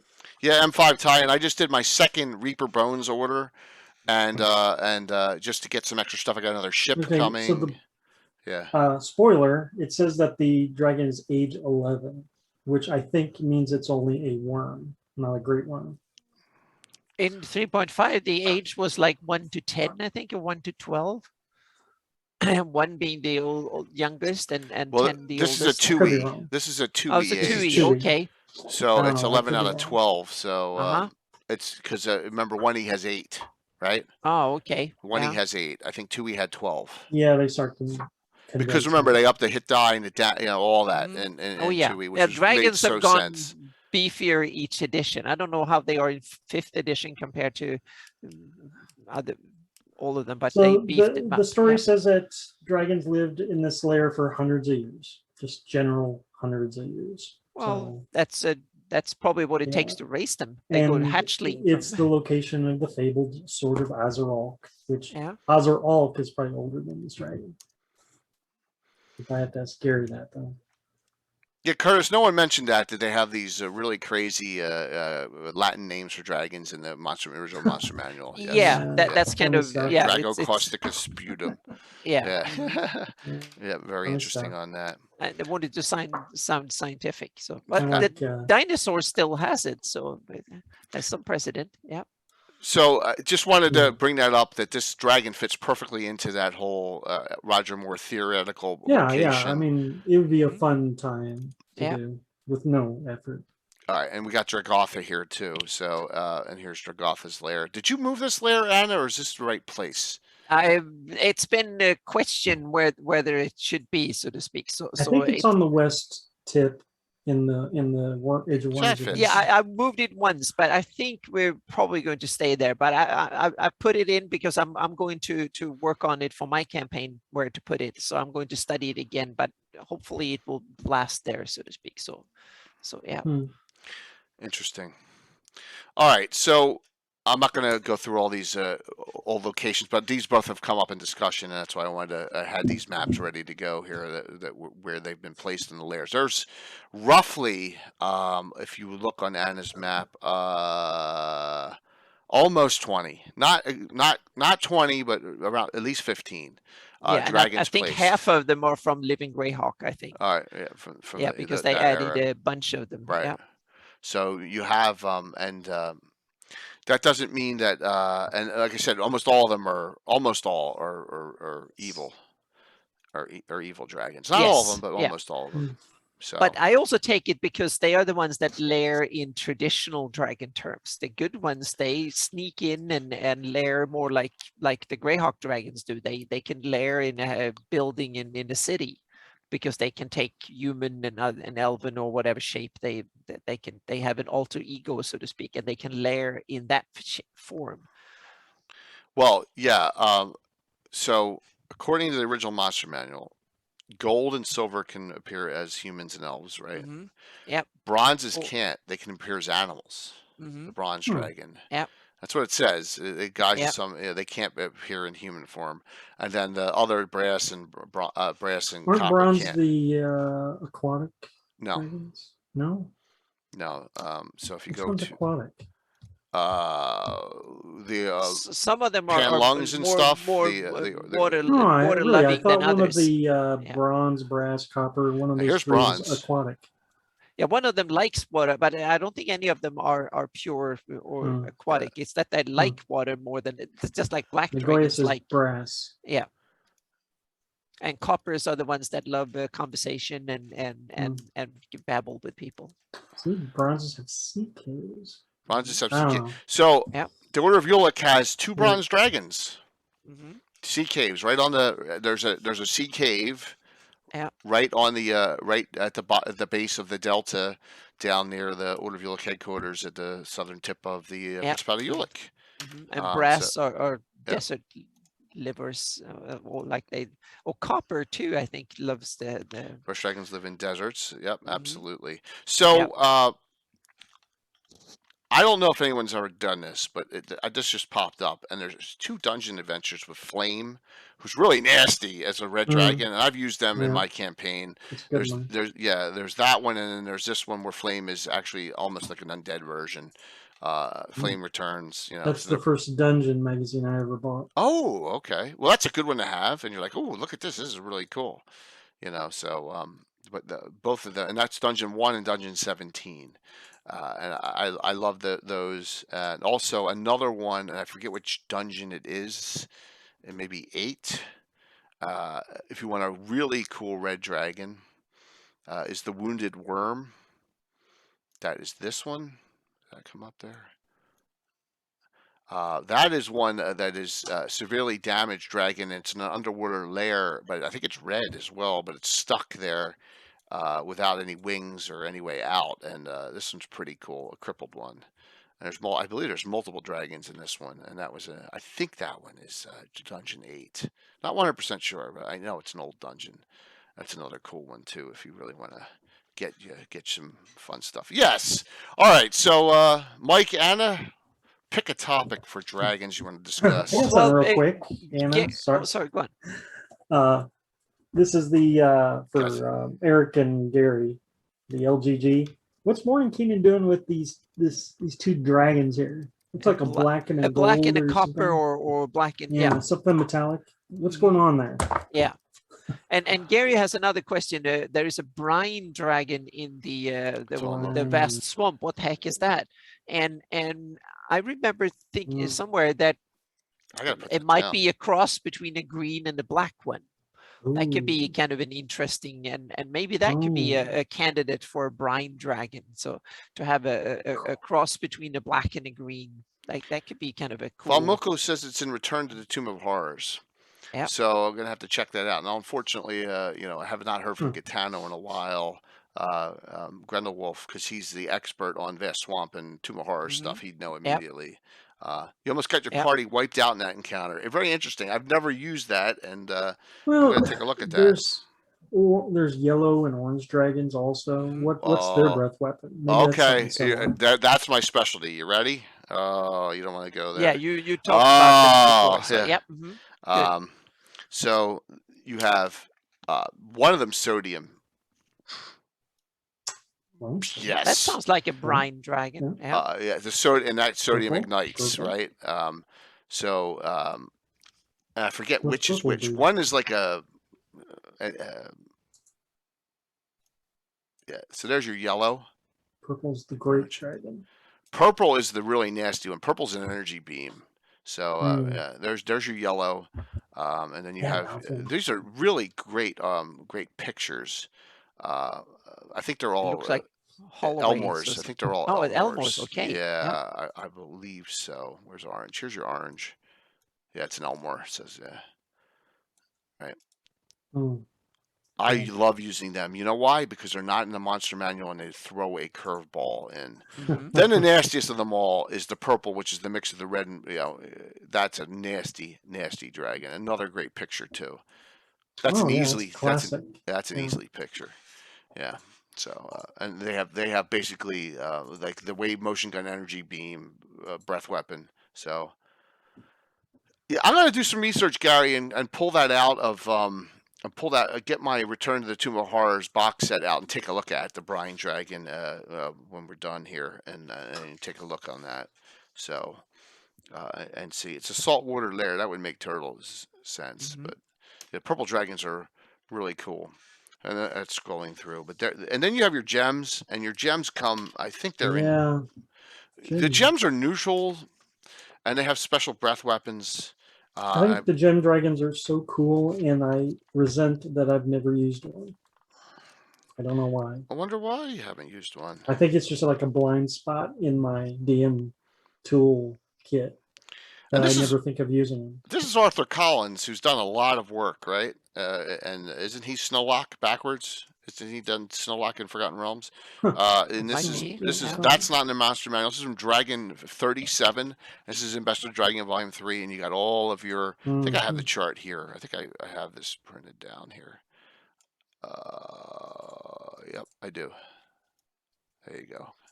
So here's your abilities for all your Crystal, Topaz, Emerald, Sapphire, Amethyst, and Ruby. And I remember this is 1E, so Obsidian Dragon. Yeah, what is an Obsidian Dragon there, Gary? I don't even know what that is. All I know is Obsidian Dragons are, I think, an Underdark Dragon. It's not a Shadow Dragon, though. No. They're different. It's like a sub category of probably the metallics, I'm guessing. Okay. Or is it a sub? Obsidian's a gem, though, isn't it? Or no, yeah, mineral? You're right. It's a gem. Yeah. It's an offshoot of gems. Yeah. So it's an offshoot of one of these that was created. And here's your. And remember, hit die is low here. I've always doubled hit die just right off the bat to start. I mean, look at the Ruby 23. I think Ruby is the god of the dragons, if I recall. Yeah. So you have Crystal, Topaz, Emerald, Sapphire, and Amethyst there, and so you have those abilities, and you can work with all them. Yes, super genius. Yeah. Igneous rock like black volcanic. Come on, just like in Shawshank Redemption. James? A piece of black volcanic glass. Yep. Dig it up. So, Cobb Darg, suspected gold dragon. That's from Iron Gate, right? Heresy.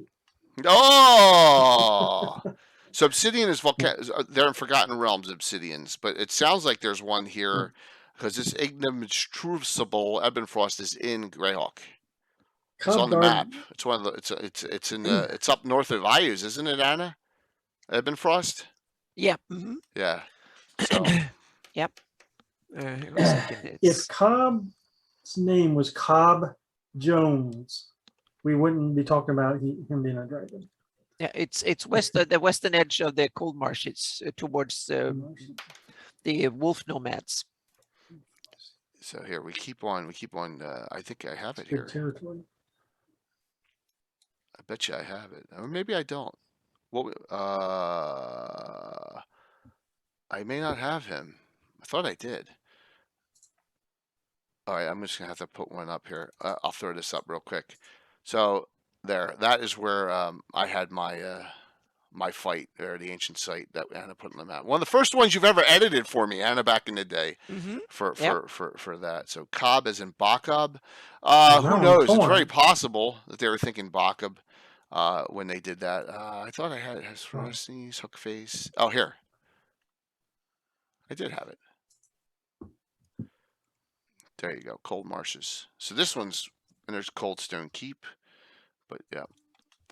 So an Obsidian Dragon exists in Greyhawk, not only in Forgotten Realms, but in Greyhawk as well.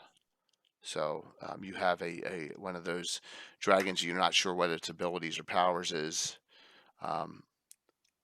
What is Temple of the Toad on this map? I forget. Here. It's not a Washri Temple, is it? All the way out here in, That it is. in the cold marshes? Yeah, I think so. Yep. Okay. Wow. Half God Magic, half Gold Dragon. All right. It might also be a tie-in to the old Blackmore stuff, Temple Frog, right? Oh, okay. Yeah. That's probably all right. That makes sense there. All right. Let's talk about it. What time is it? Yeah. Let's do this discussion now. All right. I mean, we have 45 minutes left, so now let's do it. Let's playing or doing where. Oh boy, Gary, don't beat me up, please. I'm being inclusive.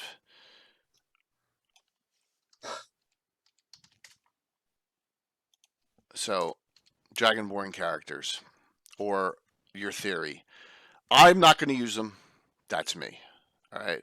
That doesn't mean that I'm going to tell everyone not to use them. So in this book, we go and we have here some look. So it says the gem. It introduces the gem dragons. I love that. Yeah, Fizban's Treasures, a comprehensive guide. So so these things are 40 years old almost, but it introduces them finally in this book, which is really funny. Right there. That is kind of comical. It introduces. So, hey, all you people who weren't alive back then, this didn't exist till then. I find that picture is half gem dragons. Yeah. Yeah, they're half gem dragons. Exactly. Or draconian gem dragons. I don't. Hey, I'm not saying you have to do. I'm not. You know me. I'm going there just because I know there's some 5e people here. I think it's only fair. So, the myth of the first world, whatever that is, with all notes and anecdotes from doddering archmages, Fizban. All right, so they pull in Dragonlance and they take everything Dragonlance and just everything's all. It shouldn't be too much of a problem for Greyhawk. Meaning, let's face it, it's the Draconians that they made generic by making them more generic, and to be honest, meaning we have troglodytes, lizardmen, all sorts of other stuff. So you can have dragonborn too, in a way. I wouldn't use them. Excuse me. out flat, meaning they're not like demi-humans or anything like that. I wouldn't say that they're in the Flannies living there, but They can be from another plane. They can be from another part of the planet, meaning there might be an area ruled by dragons, and God knows what they've come up with. So I could see ways to introduce them into your Greyhawk campaign. I haven't done it in my campaign yet, and I don't plan to ever do it, I think. But I don't see like there is like a big no, you shouldn't do it, or I would never do it. No, I might do it, but right now I've never seen a reason to introduce them. And I also have a little bit of an aversion to all these kind of what I would call mechanical versions of dragons, meaning I just need to invent a different color just so I can change some game mechanics and have them have a different breath weapon or something to fool my players with. Those kind of dragons to me are a little bit boring. I want to have them more like they need to have a biological home view or a planner home view or more of a backstory, not just like, oh, here's a yellow one, a blue one, or a purple one, or whatever color it is, so to speak. I want them to be deeper than that, so to speak. That they deserve that, I think. But it's up to you. Meaning, if you love gem dragons, then awesome, go with it. But I would go more in towards a little bit more biological direction. I'm thinking about why are the only evil forest dragons, meaning the green dragons. So I'm thinking, what kind of good dragons could I have living in forests and that type of environment? But on the other hand, forests or big trees might not be that good of an environment for dragons to fly around in, so maybe make it smaller or something. So I'm playing with stuff, but I haven't come up with it really. So aren't copper woods and hills? I think so. Yeah. Mm-hmm. Yeah. So I understand what you're saying. I 100% know that there are, you have to you want I think, for all climes and all climates. Yeah, and you can kind of, that's something I think that dragons is this kind of cool thematic monster that you can kind of make the versions that suits your campaign. Meaning you can make undead cool ones, you can make planner ones, you can make other cool types of dragons. So I think you should either go with cherry pick, meaning we have like, what is it, like 100 different dragons to choose from, almost. If you go through all the monster books of all the editions of D&D and then some, there should probably be around 100 or so to choose from. Meaning, and if you cherry pick the 30 or 20 or so that suits your campaign the best, I think that's the way you should go. And whatever that should be, it's up to each DM, I think, what you feel like running. And then you can kind of thematically kind of tweak them. What I think it's important is to make them more than just a stat block, so to speak. They deserve it. So now the Jogotha article on Dragon actually had a cool idea for dragon servants. So Will says the main, like for example, Will just brought up his Bone March campaign was collecting slaves and making his own army of his children. So, I mean, it's interesting. It's all interesting and conjecture. So, Will, I'm going to ask this question, okay? That you're saying that dragons can shape change into humans, have children with children. But what are they? Now, there is no, that I am aware of, if I'm wrong, please someone say that there's no instance of children of any of the Greyhawk Dragons in the campaign that I know of. No, but now we're coming into that kind of even more, meaning D&D physics is difficult. D&D biology is way more difficult. Right, but I'm just stating Estrella doesn't have kids, right? That's true. That's what I'm saying. There's no. But you should kind of, if you want to introduce half dragons and dragonlings that are descendant of, you have to at least have some idea of how they could be made, so to speak, and what should limit them and what versions and stuff. So you can kind of, you don't need to detail it, but you should just have an inkling of how you want that to work, I think. And once again, if you play by the old rules, which a lot of people may not, but Greyhawk Dragons, Golds, and Silvers are the only three that can shape change into humans, elves, or whatever. But that doesn't mean that others can't in your game. I'm just saying. At least they are the ones that have a natural ability to do so. All right. So, Josh, please name them. If there is. In Greyhawk canon, I want to know name one for me, please. There are children of dragons in canon that are half dragons. I don't know of any of Greyhawk Dragons that are. Me neither. But I don't, not one. So I would look in Dungeon Magazine. Yeah, what's that? I'm starting to think. Oh, sorry, go on. I was going to say, if I'm looking for half dragons, I would go to Dungeon Magazine. The Black Mhm. Dragon. What's that mean? The Black Yeah. Dragon. Oh, black. Josh is making stuff up, I think. Yeah, but I'm also in thinking the Immediate. yeah. No, And I'm oh, no, we know who that is. That dragon in the Immediate. yeah. Who was in the AP? Josh is Yeah. Josh. You No, off, but you I'm off the thinking wagon? also if you look into the Gord books, dragons don't play much of a role. There's no major villains that are dragons. They're not named or that much, but they are present. Meaning we have the big green dragon that comes out of Gnarly or Welkwood, I think it is. That's show, That- yeah, but it really doesn't play a role other than being seen, right? Exactly. That they're just one of the monsters to spice up the story. But and you have a dragon turtle. Those are the only ones I can remember. Really, but they're not named major villains that affect the plot. They're just there to spice it up and cause an obstacle, so to speak. They're more like a random encounter rather than one of the major villains. So Gary doesn't seem to be that into dragons in that sense as Yeah. major plot monsters. Or Josh, plot I'll take your villains. word for it if it's Cauldron or if it's Sasserine from Savage Tide or from He's got to Yeah. be talking about Shackled City. or from Shackled Okay, City. that might it's very be, yeah. possible. Mhm. Half dragon, half Croatoans. Yep. Okay. Mhm. Yeah. I don't. If Eric's on and I he's think still that's lurking the or whatever, we can AP ask Eric. I think that's the AP that Paizo went too far with half dragons. Okay, Yeah. that might That's just my be, yeah. guess.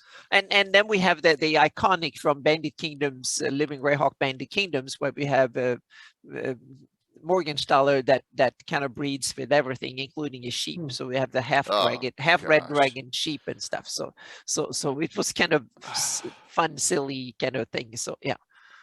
Yeah, went too far. Uh, So Jim Skia's got a question. Let's see if I can help him with that. And that's on Pseudo Dragons. We might as well throw Fairy Dragons in there Oh while yes. we're Yeah. going. And so let me go dragon for the Pseudo. offshoots. The Pseudo Dragon is in the original Monster Manual, correct? I think so. Yeah. Yeah. So I think it's been around since the first Yep. first edition, Let me first throw this up. Monster Manual. I think the Fairy Dragon was Monster Manual 2. 2. Yeah. So Would And I- pseudo dragons be related to wyverns? I'm sorry, to what? Wyverns. Wyverns. I think that they're not true dragons in The that way. tail. That exactly, and tail. yeah, but interesting. They're true dragons in the way that they have 4 limbs and back limbs and wings. So That's one, but but they don't grow into ages and stuff like other true dragons do. I No. think, but fairy dragons are true dragons in that way. That they are tiny. And So I invented an evil cousin to the fairy dragon, the Unsealy Dragon or the Hag Oh. Dragon. Yeah. For my campaign, that's the evil twin, because to me the dragons are part Fey, and the fairy dragon is the most Fey dragon. So then I had a dark Fey dragon and the Unsealy Dragon or the Hag Dragon, because they often team up with hags when they're younger, and that's why a lot of humans call them Hag Dragons. which it's is a really dark- cool. So Yeah, go on. it's a great idea. It's a great idea. Yeah, so Pseudo and Dragons. they have. Go Yeah, ahead. sorry, go on. I was going to say the part of the look, they have like bat wings and the little scaly thing, and they have a little bit of shaggy and stuff like that too. So they have slightly batty kind of things, but they are true dragon with breath weapons and ages and stuff like that. So yeah. Okay, so Jim, there's no background on what a pseudo dragon actually is or where they come from. Just says they appear as miniature red dragons and their coloration is basic red brown. There's no background data at all. So Might be one of these kind of made bred monsters, some powerful wizard one today, or planner entity or 'cause they demon could be lord or someone. familiars.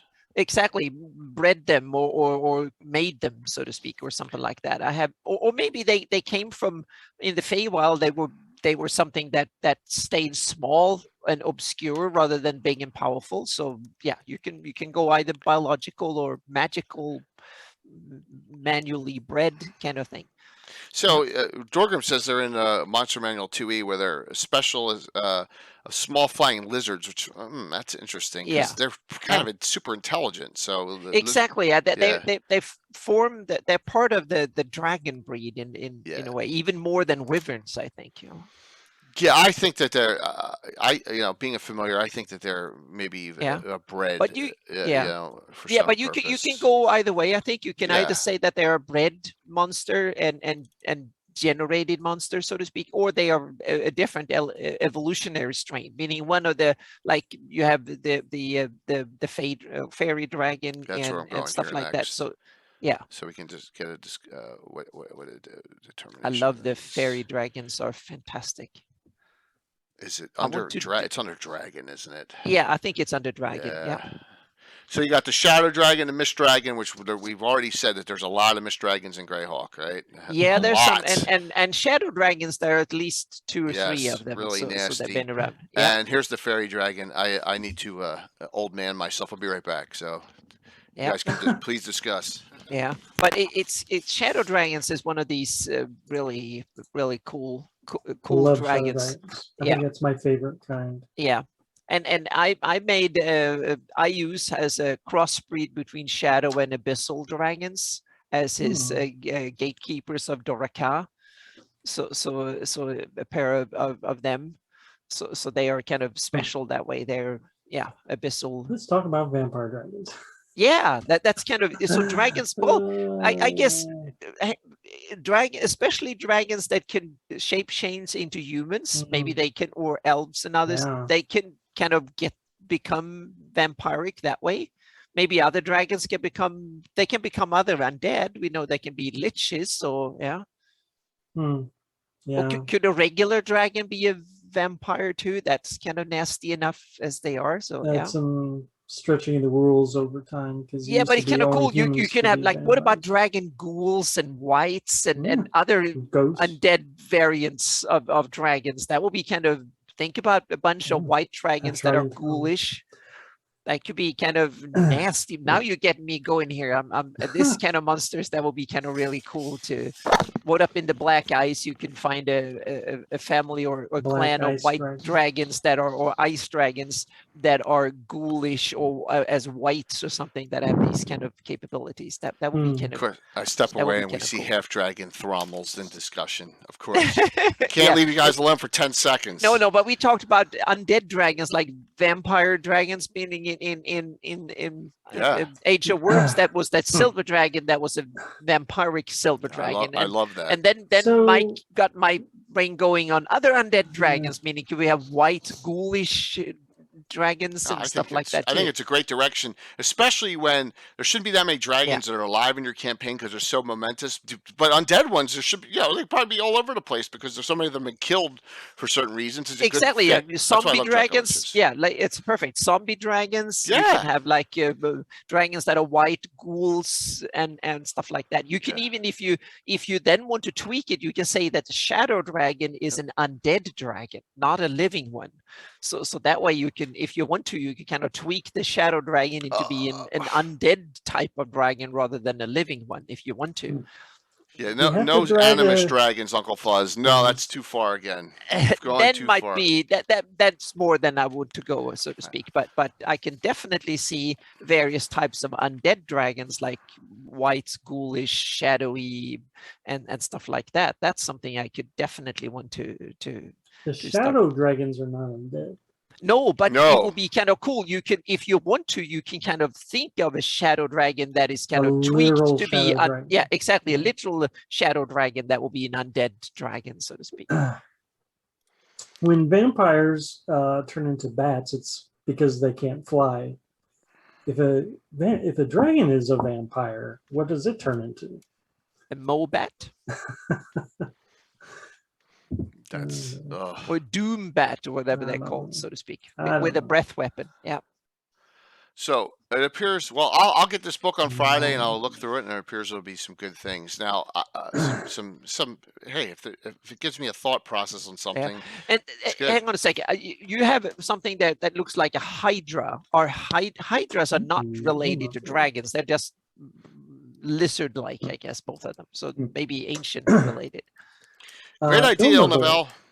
Great idea on a dragon graveyard somewhere with bones and stuff. That's a great That's idea. what I have. Great idea. My best guess is going to be Pomarge. Just throw it in the middle of those hills. somewhere. In the I petrified have forest mine- somewhere, even. Yeah, I have mine way in the western, out in the Barrens, where you have these huge deserts Black in ice west and the too. west. Yeah, it's great. That's where Great, I have great. my dragon boneyard, so to Hmm. speak. So And it's like a domain out there that I have them, and they, because they don't want to, they want to make sure that the bones aren't used by the opposing side, so to speak. So that's why they gang up and protect their bones. They go there to die. So, what wyverns are not dragons? Is that because they only have 2 legs? I What think about- they're dragon about kin, but not true Linorms? dragons. They're not true What's that? true dragons. They're wyverns like, are wyverns, right? They're just they Yeah. got yeah, but stinger I tail, think they're they're part of. In yeah. 3rd edition, I think they were part of dragon kin. They were related to dragons, but not true dragons, because they don't have a breath weapon. They don't have front Yeah. legs and stuff like that. Linorms don't have wings. Exactly. They're also dragon kin, not true dragons, I think. Yeah, just So I'm gonna make Josh happy, just because I'm gonna intentionally try. Here, getting back to the Dragonborn, I'm never Mhm. using them, but I've used some dumb stuff. I don't want to call it dumb. I've used stuff that I shouldn't have. I used the wing folk in my campaign before. Mhm. I've experimented. That was a disaster. Just didn't like it. We all have, and they're not tieflings and Greyhawk, but we have Alu demons and Cambions, which are half demons and part demon, Well, part same devils. It's difference. another name for tieflings. Yeah. Yes, exactly. So we've Mm. gone there. I have them. Anna has them. I know for a fact. Yeah. So, is it a stretch? That's up to you. Whether you But want. and also to use them as PCs, that will be another big stretch that I would not go to. But to Right. have them introduced as NPCs/monsters, that's possible. That I would go far as running a campaign with Dragonborn PCs. I don't think it will ever happen. So here's my thought on Dragonborn. I don't care if someone plays Dragonborn now. I'm been around. I'm old enough now where I kind of just give up. But half dragons and Dragonborn. Let's say you do have them. They're just now part of the normal, right? And they're walking around Graxia and everything. Then my question then is, why are Greyhawk Dragons in disguise? There's no reason for Greyhawk Dragons to be in disguise then if there's Dragonborn running Yeah. around normal. It's a good point, but I think that Greyhawk Dragons that's how they exist, period. They're comfortable amongst humankind. That's just my opinion. Could be But wrong. if they saw be more wrong. dragon kin, Draconians and Dragonborn and half dragons, the Well, more you throw in there, It's like any minority. As soon as they Yeah. can get a critical Right. mass, then they can come out of the closet. Yeah. So like all Yeah. us minorities. When it's safe to come out, we will come out. Mhm. It's That might go with dragons, Greyhawk Dragons too. JE experiment in college. we all experimented, right? We all have, definitely. For better or for worse, we've had some fun He had things there. one dragon board. Yeah. I've done some crazy stuff, right? Look at we all all have as DMs. everything. Yeah. Orcs can breed with anything in my campaign, thanks Tim. Right? The Mongols are your tongue. I had an orc centaur once. Okay, so I've had crazy stuff, but there wasn't player characters of an orc centaur running around. So there you go. I mean, that's just monsters. You can make almost anything up that's nutty and crazy and stuff. Hey, Fantasy Grounds, good to see you. We got to get together. So we have a huge announcement coming. So stick around, because only Mike, Anna, and me know about it. All right? We got a big announcement coming up for the show next I'm gonna Wednesday. guess. What's I that? already know. I said I was going to guess, but you Yeah, said I already know. it's hard. It's so- hard. Yeah, you already know. Yeah. Except elves. That's not true, Calstaff. The formula was created. The Mongols figured out the special formula to breed an orc with an elf, but it's been lost through time. That's part of my campaign lore. There's a way to do it. You have to figure that out. So orc centaur, orc gnomes. Oh, Sparky, the most Sparky. one of the biggest antithesis of my campaign was an orc halfling named Junior. No. Half orc, half halfling. Name Junior. Name Junior. Yes. So there you go. So we've all gone there with crazy stuff, and it's just fun. It's part of the game. So yes, not quite the same. Dragonborn or scaly people. Right. Primarch dragons, people should be. True. Yeah. True. Well, why not just let lizard folk be a player race at that point? Yeah. Here's the thing. Right. In first edition, there is a proven lizard man player character right in Rogue's Gallery. Yeah. Who was reincarnated, Phoebus. Yeah, what was the name? Phoebus. Phoebus. Okay. Yeah, Phoebus. He got reincarnated as a lizard man. Oh yeah, but he didn't start out. No, as but one. but then he's playing as a lizard man. So you can there is precedent and even old school for playing off races and humanoids and stuff as player characters. Technically, I guess you could be an aboleth as a PC. If my gosh. Want to push it. So meaning they're intelligent, they have a culture, and they can interact with others. And right. Illusions. Yeah. Greyhawk Dragons, Sparky, are one of the most charming, great things that whoever came up with them. Did we decide who made them? I'm not sure. Whoever made them, it was a genius idea. I love the Greyhawk Dragon. It's one. I love the Drow. Were they in the Dragons. Dragon magazine before they ended up in the Dragon Adventures? I think? Don't know. Or Greyhawk Adventures. The first one I saw was in the City Greyhawk box set. Okay, so they're there. Yeah. Yeah. So but that's a called Sergeant ear. No. I'm inclined to think that it no, not the Free City Greyhawk box set. For the box set. Yeah. Yeah. Free City Greyhawk box set is before Sergeant. So, we don't need to look that up now. But isn't that Niles? Yep. Doesn't Doug Niles did that? That might be. Yeah. Mm-hmm. So I don't mind if a player in a group wants to play a crazy character. I just don't want to hope. Calcify 100%. Yeah.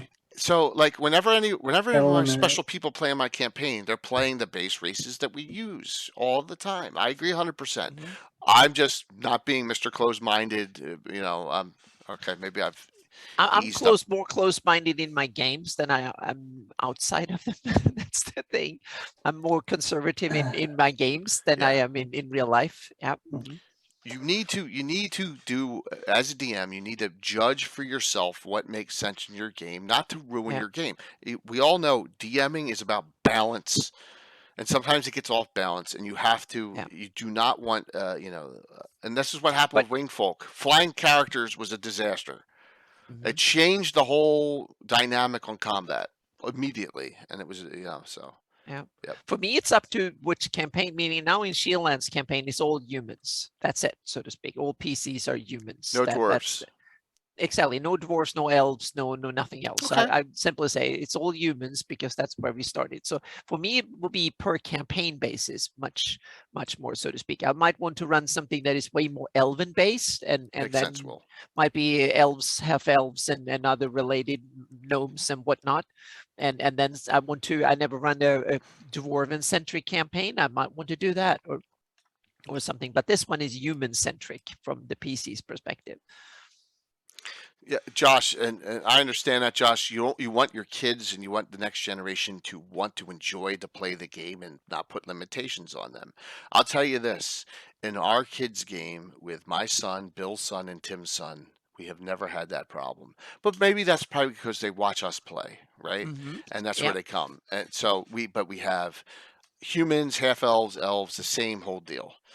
We don't have, and maybe it's because of them watching us play, and so, but if a kid, I can understand that. You want to encourage the next generation to play the game, and that's great. But for Greyhawk, you got to have a little bit. You can't have the entire party being, a Goliath, a half, a Dragonborn, and walk into Hamlet and have none of the bases. Yeah. That is tough.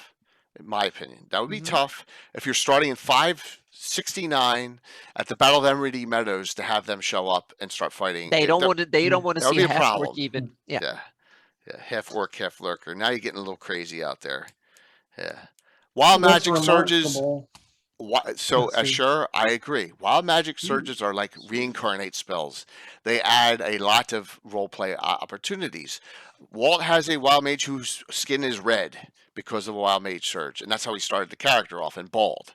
Okay, you can do a lot of great stuff with wild magic as well. Yeah. You can do a lot of stuff with girdles of femininity, masculinity, and changing the sex of characters. You can do a lot with girdles that change, helms that change alignment, all sorts of things you can do in changing characters. So, yep. Hops See ya, and Hops. dragons. Thanks. Hey, Hops. Nice. We're gonna do some Yep, giveaways good name. soon. If Beer you dragon. happen to win and you signed up, it'll be cool. So, hey, orcs can crossbreed with anything except elves, right? We just went there. Okay, so we're a quarter over almost. So Yep. let's do this first and just put this out here. And Anna's going to talk about this, but I've been holding this off. I almost put it out there multiple times. What's the big announcement? The big announcement for next week. Yeah. Yeah, for what's the big announcement? There it is. There's the big announcement. Anna, what is it?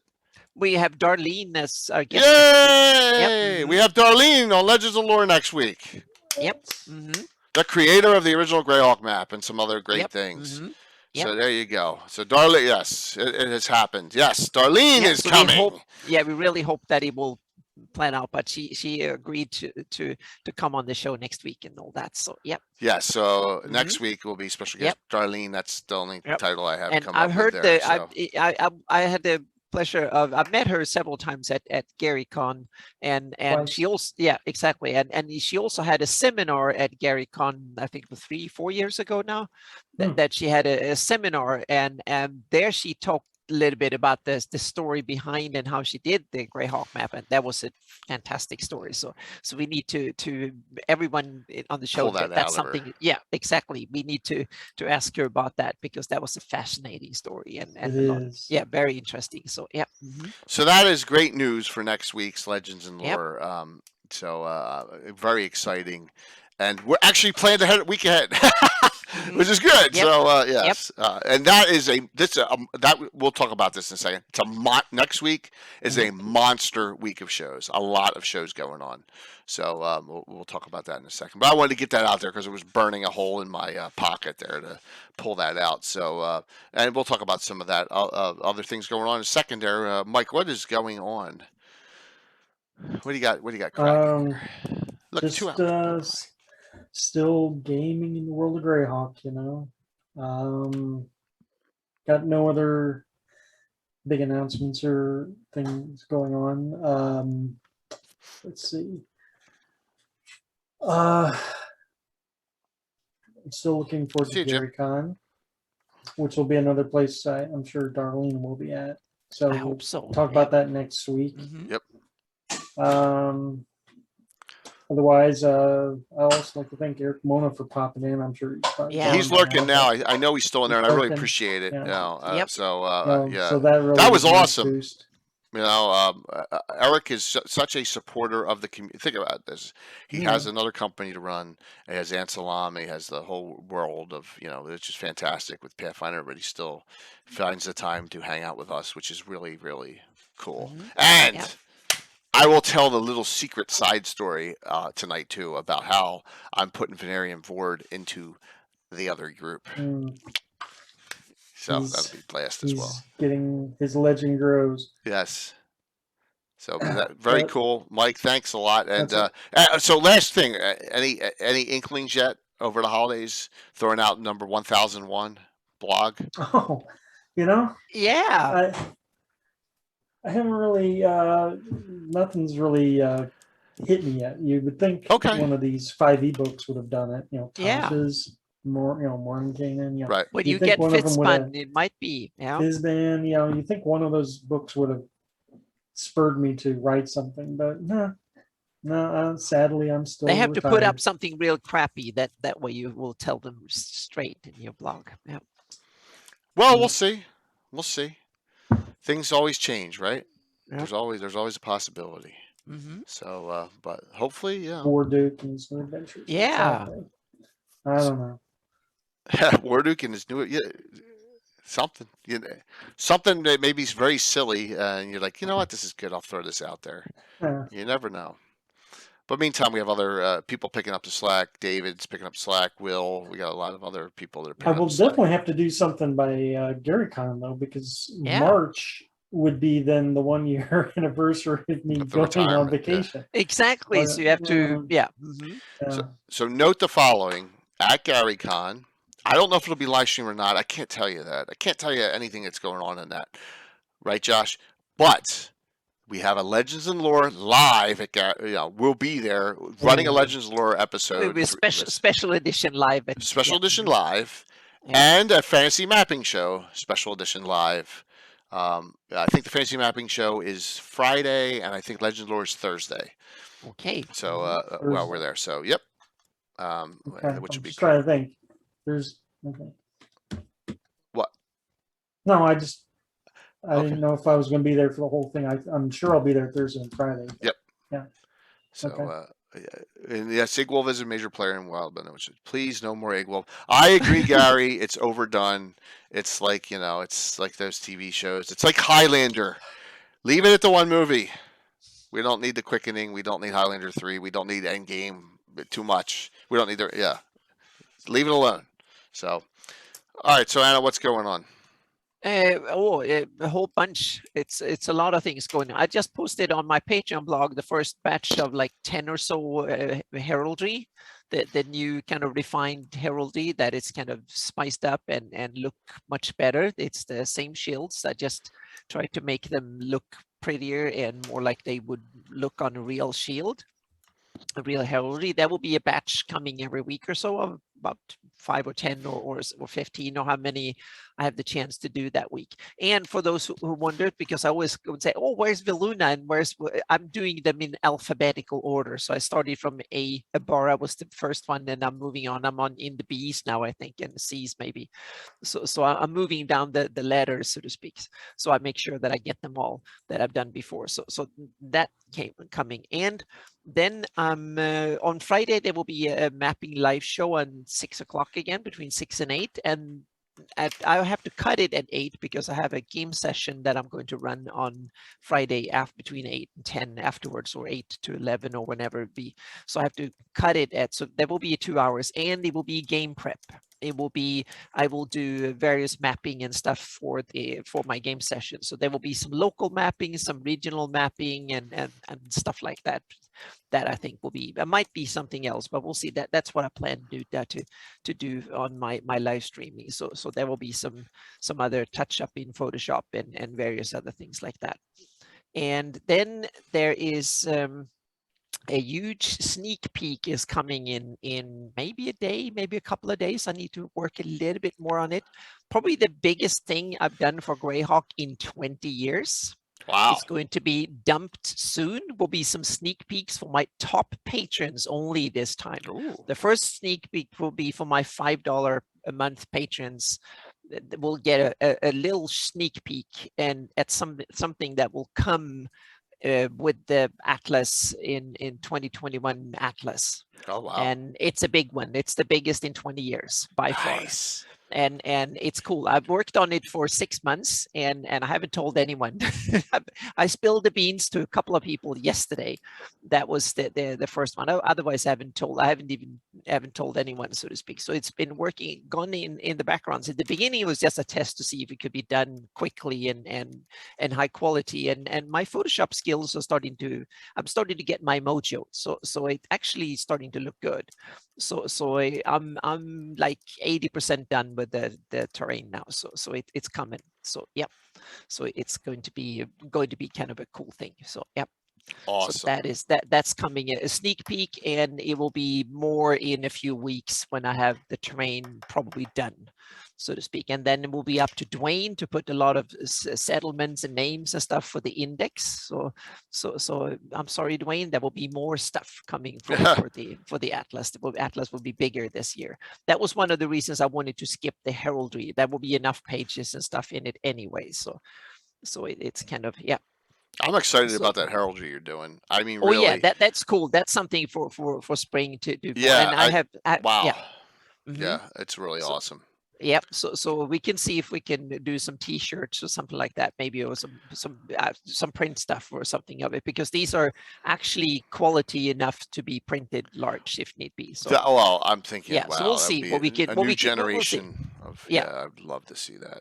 And they're so I'm going to work because they're fairly quick. They don't take that long to do each, because we have Photoshop templates now. So I'm going to update. I have probably about 10 or 20 shields designs that I'm working on for my own campaigns that I will add into the workflow as we go, so to speak.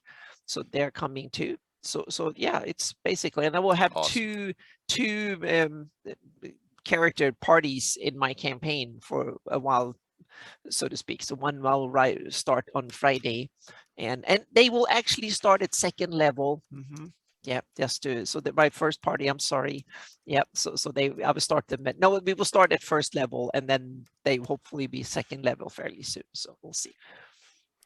Yeah, Well, I know, Brian, I'm so sorry, but I thought we would kind of even it out just in case, so they would not be too far behind you guys. so you like the multi-group idea? That's good to hear. I love Yeah, I'm multi-groups. thinking we will see if they go together, but it might be, and it depends also how many players. If I had got like full groups, then I'll keep them separate. But if we want to, that's a way we can kind of mold them together if need be, so to speak. There might be some big things we can do together or something. We'll see.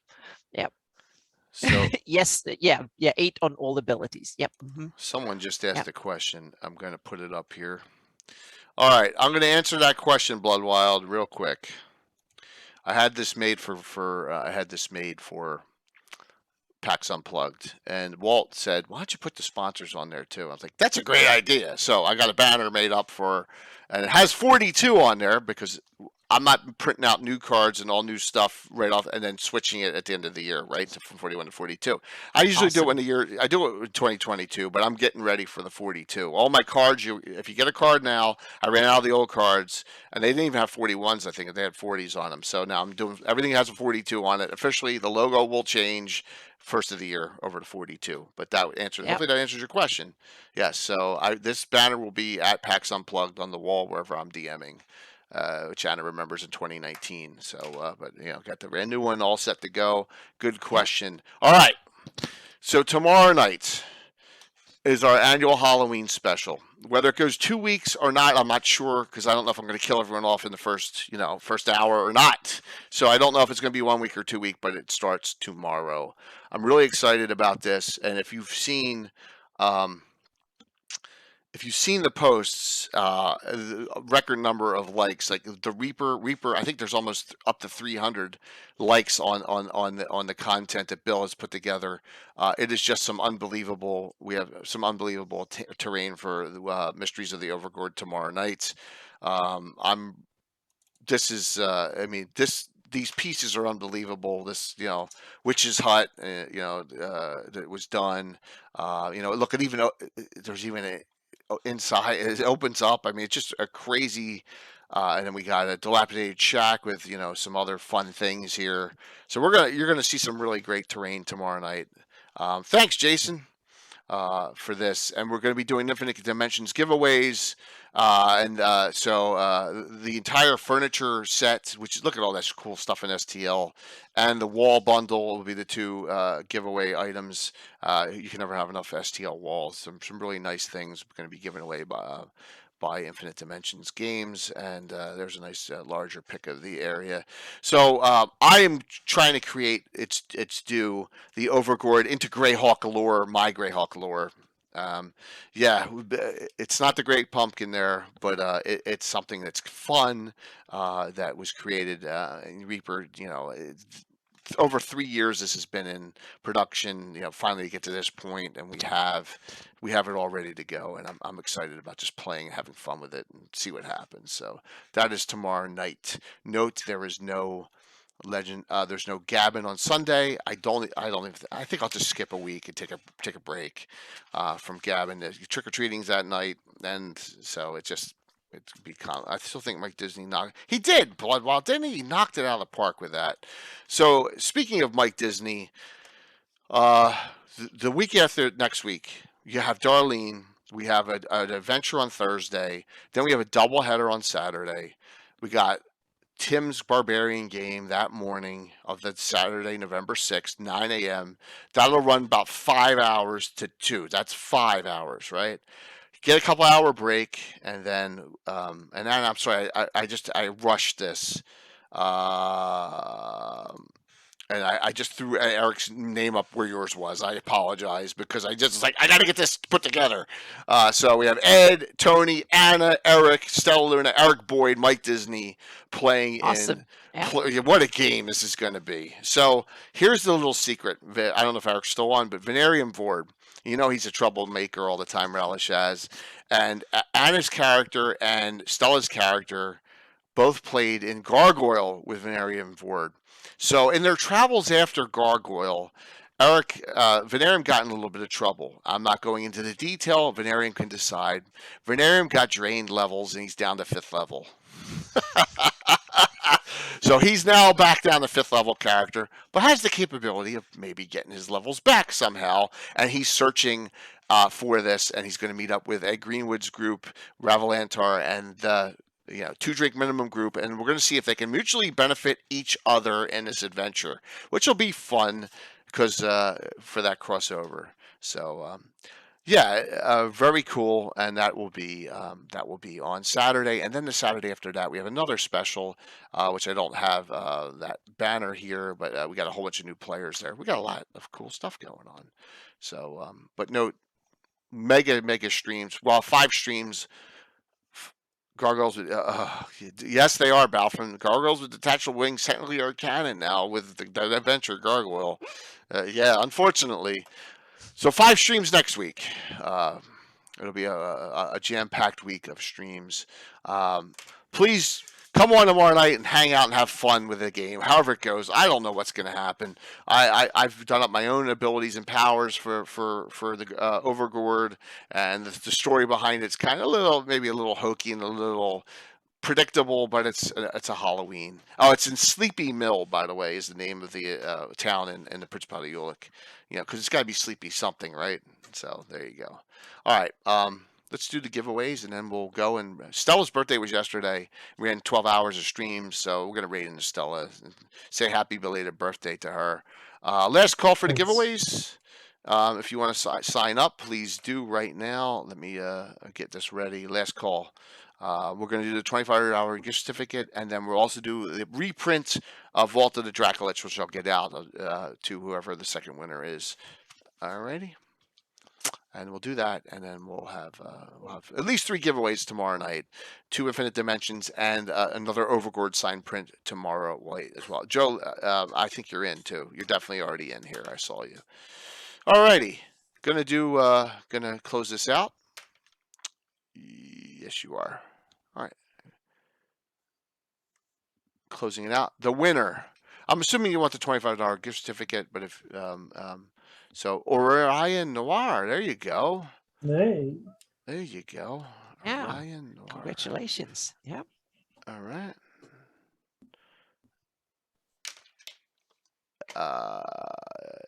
You won. Is he still on? I think, is he on? I hope he still is. Yeah, he's on. I see him. I see Okay, him in good. chat there. Yep. Still there. And the second winner. M5 tie-in. So M5, you will get this. Bye. All right. If I don't have your address, I'm not 100% sure if I have your address, M5, but I'll send you the Vault of the Dracolich reprint there. So just whisper me your address, please. There. All right.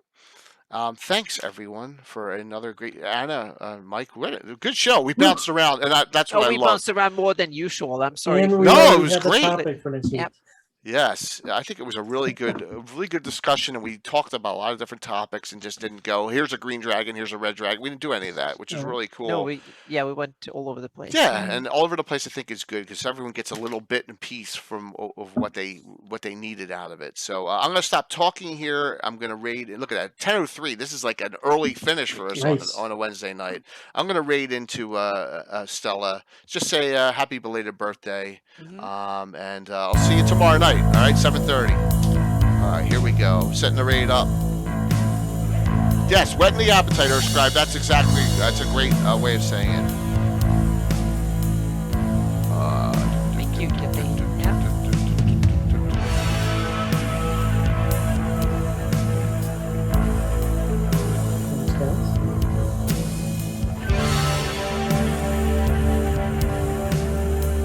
night, last stream of the week.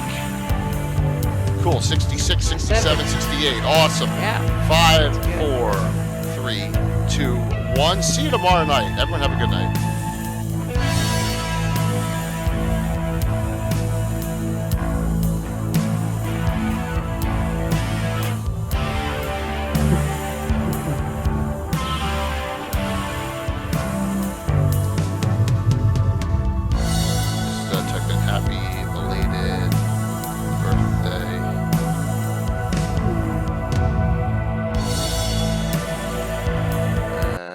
Finish that. Boom, boom.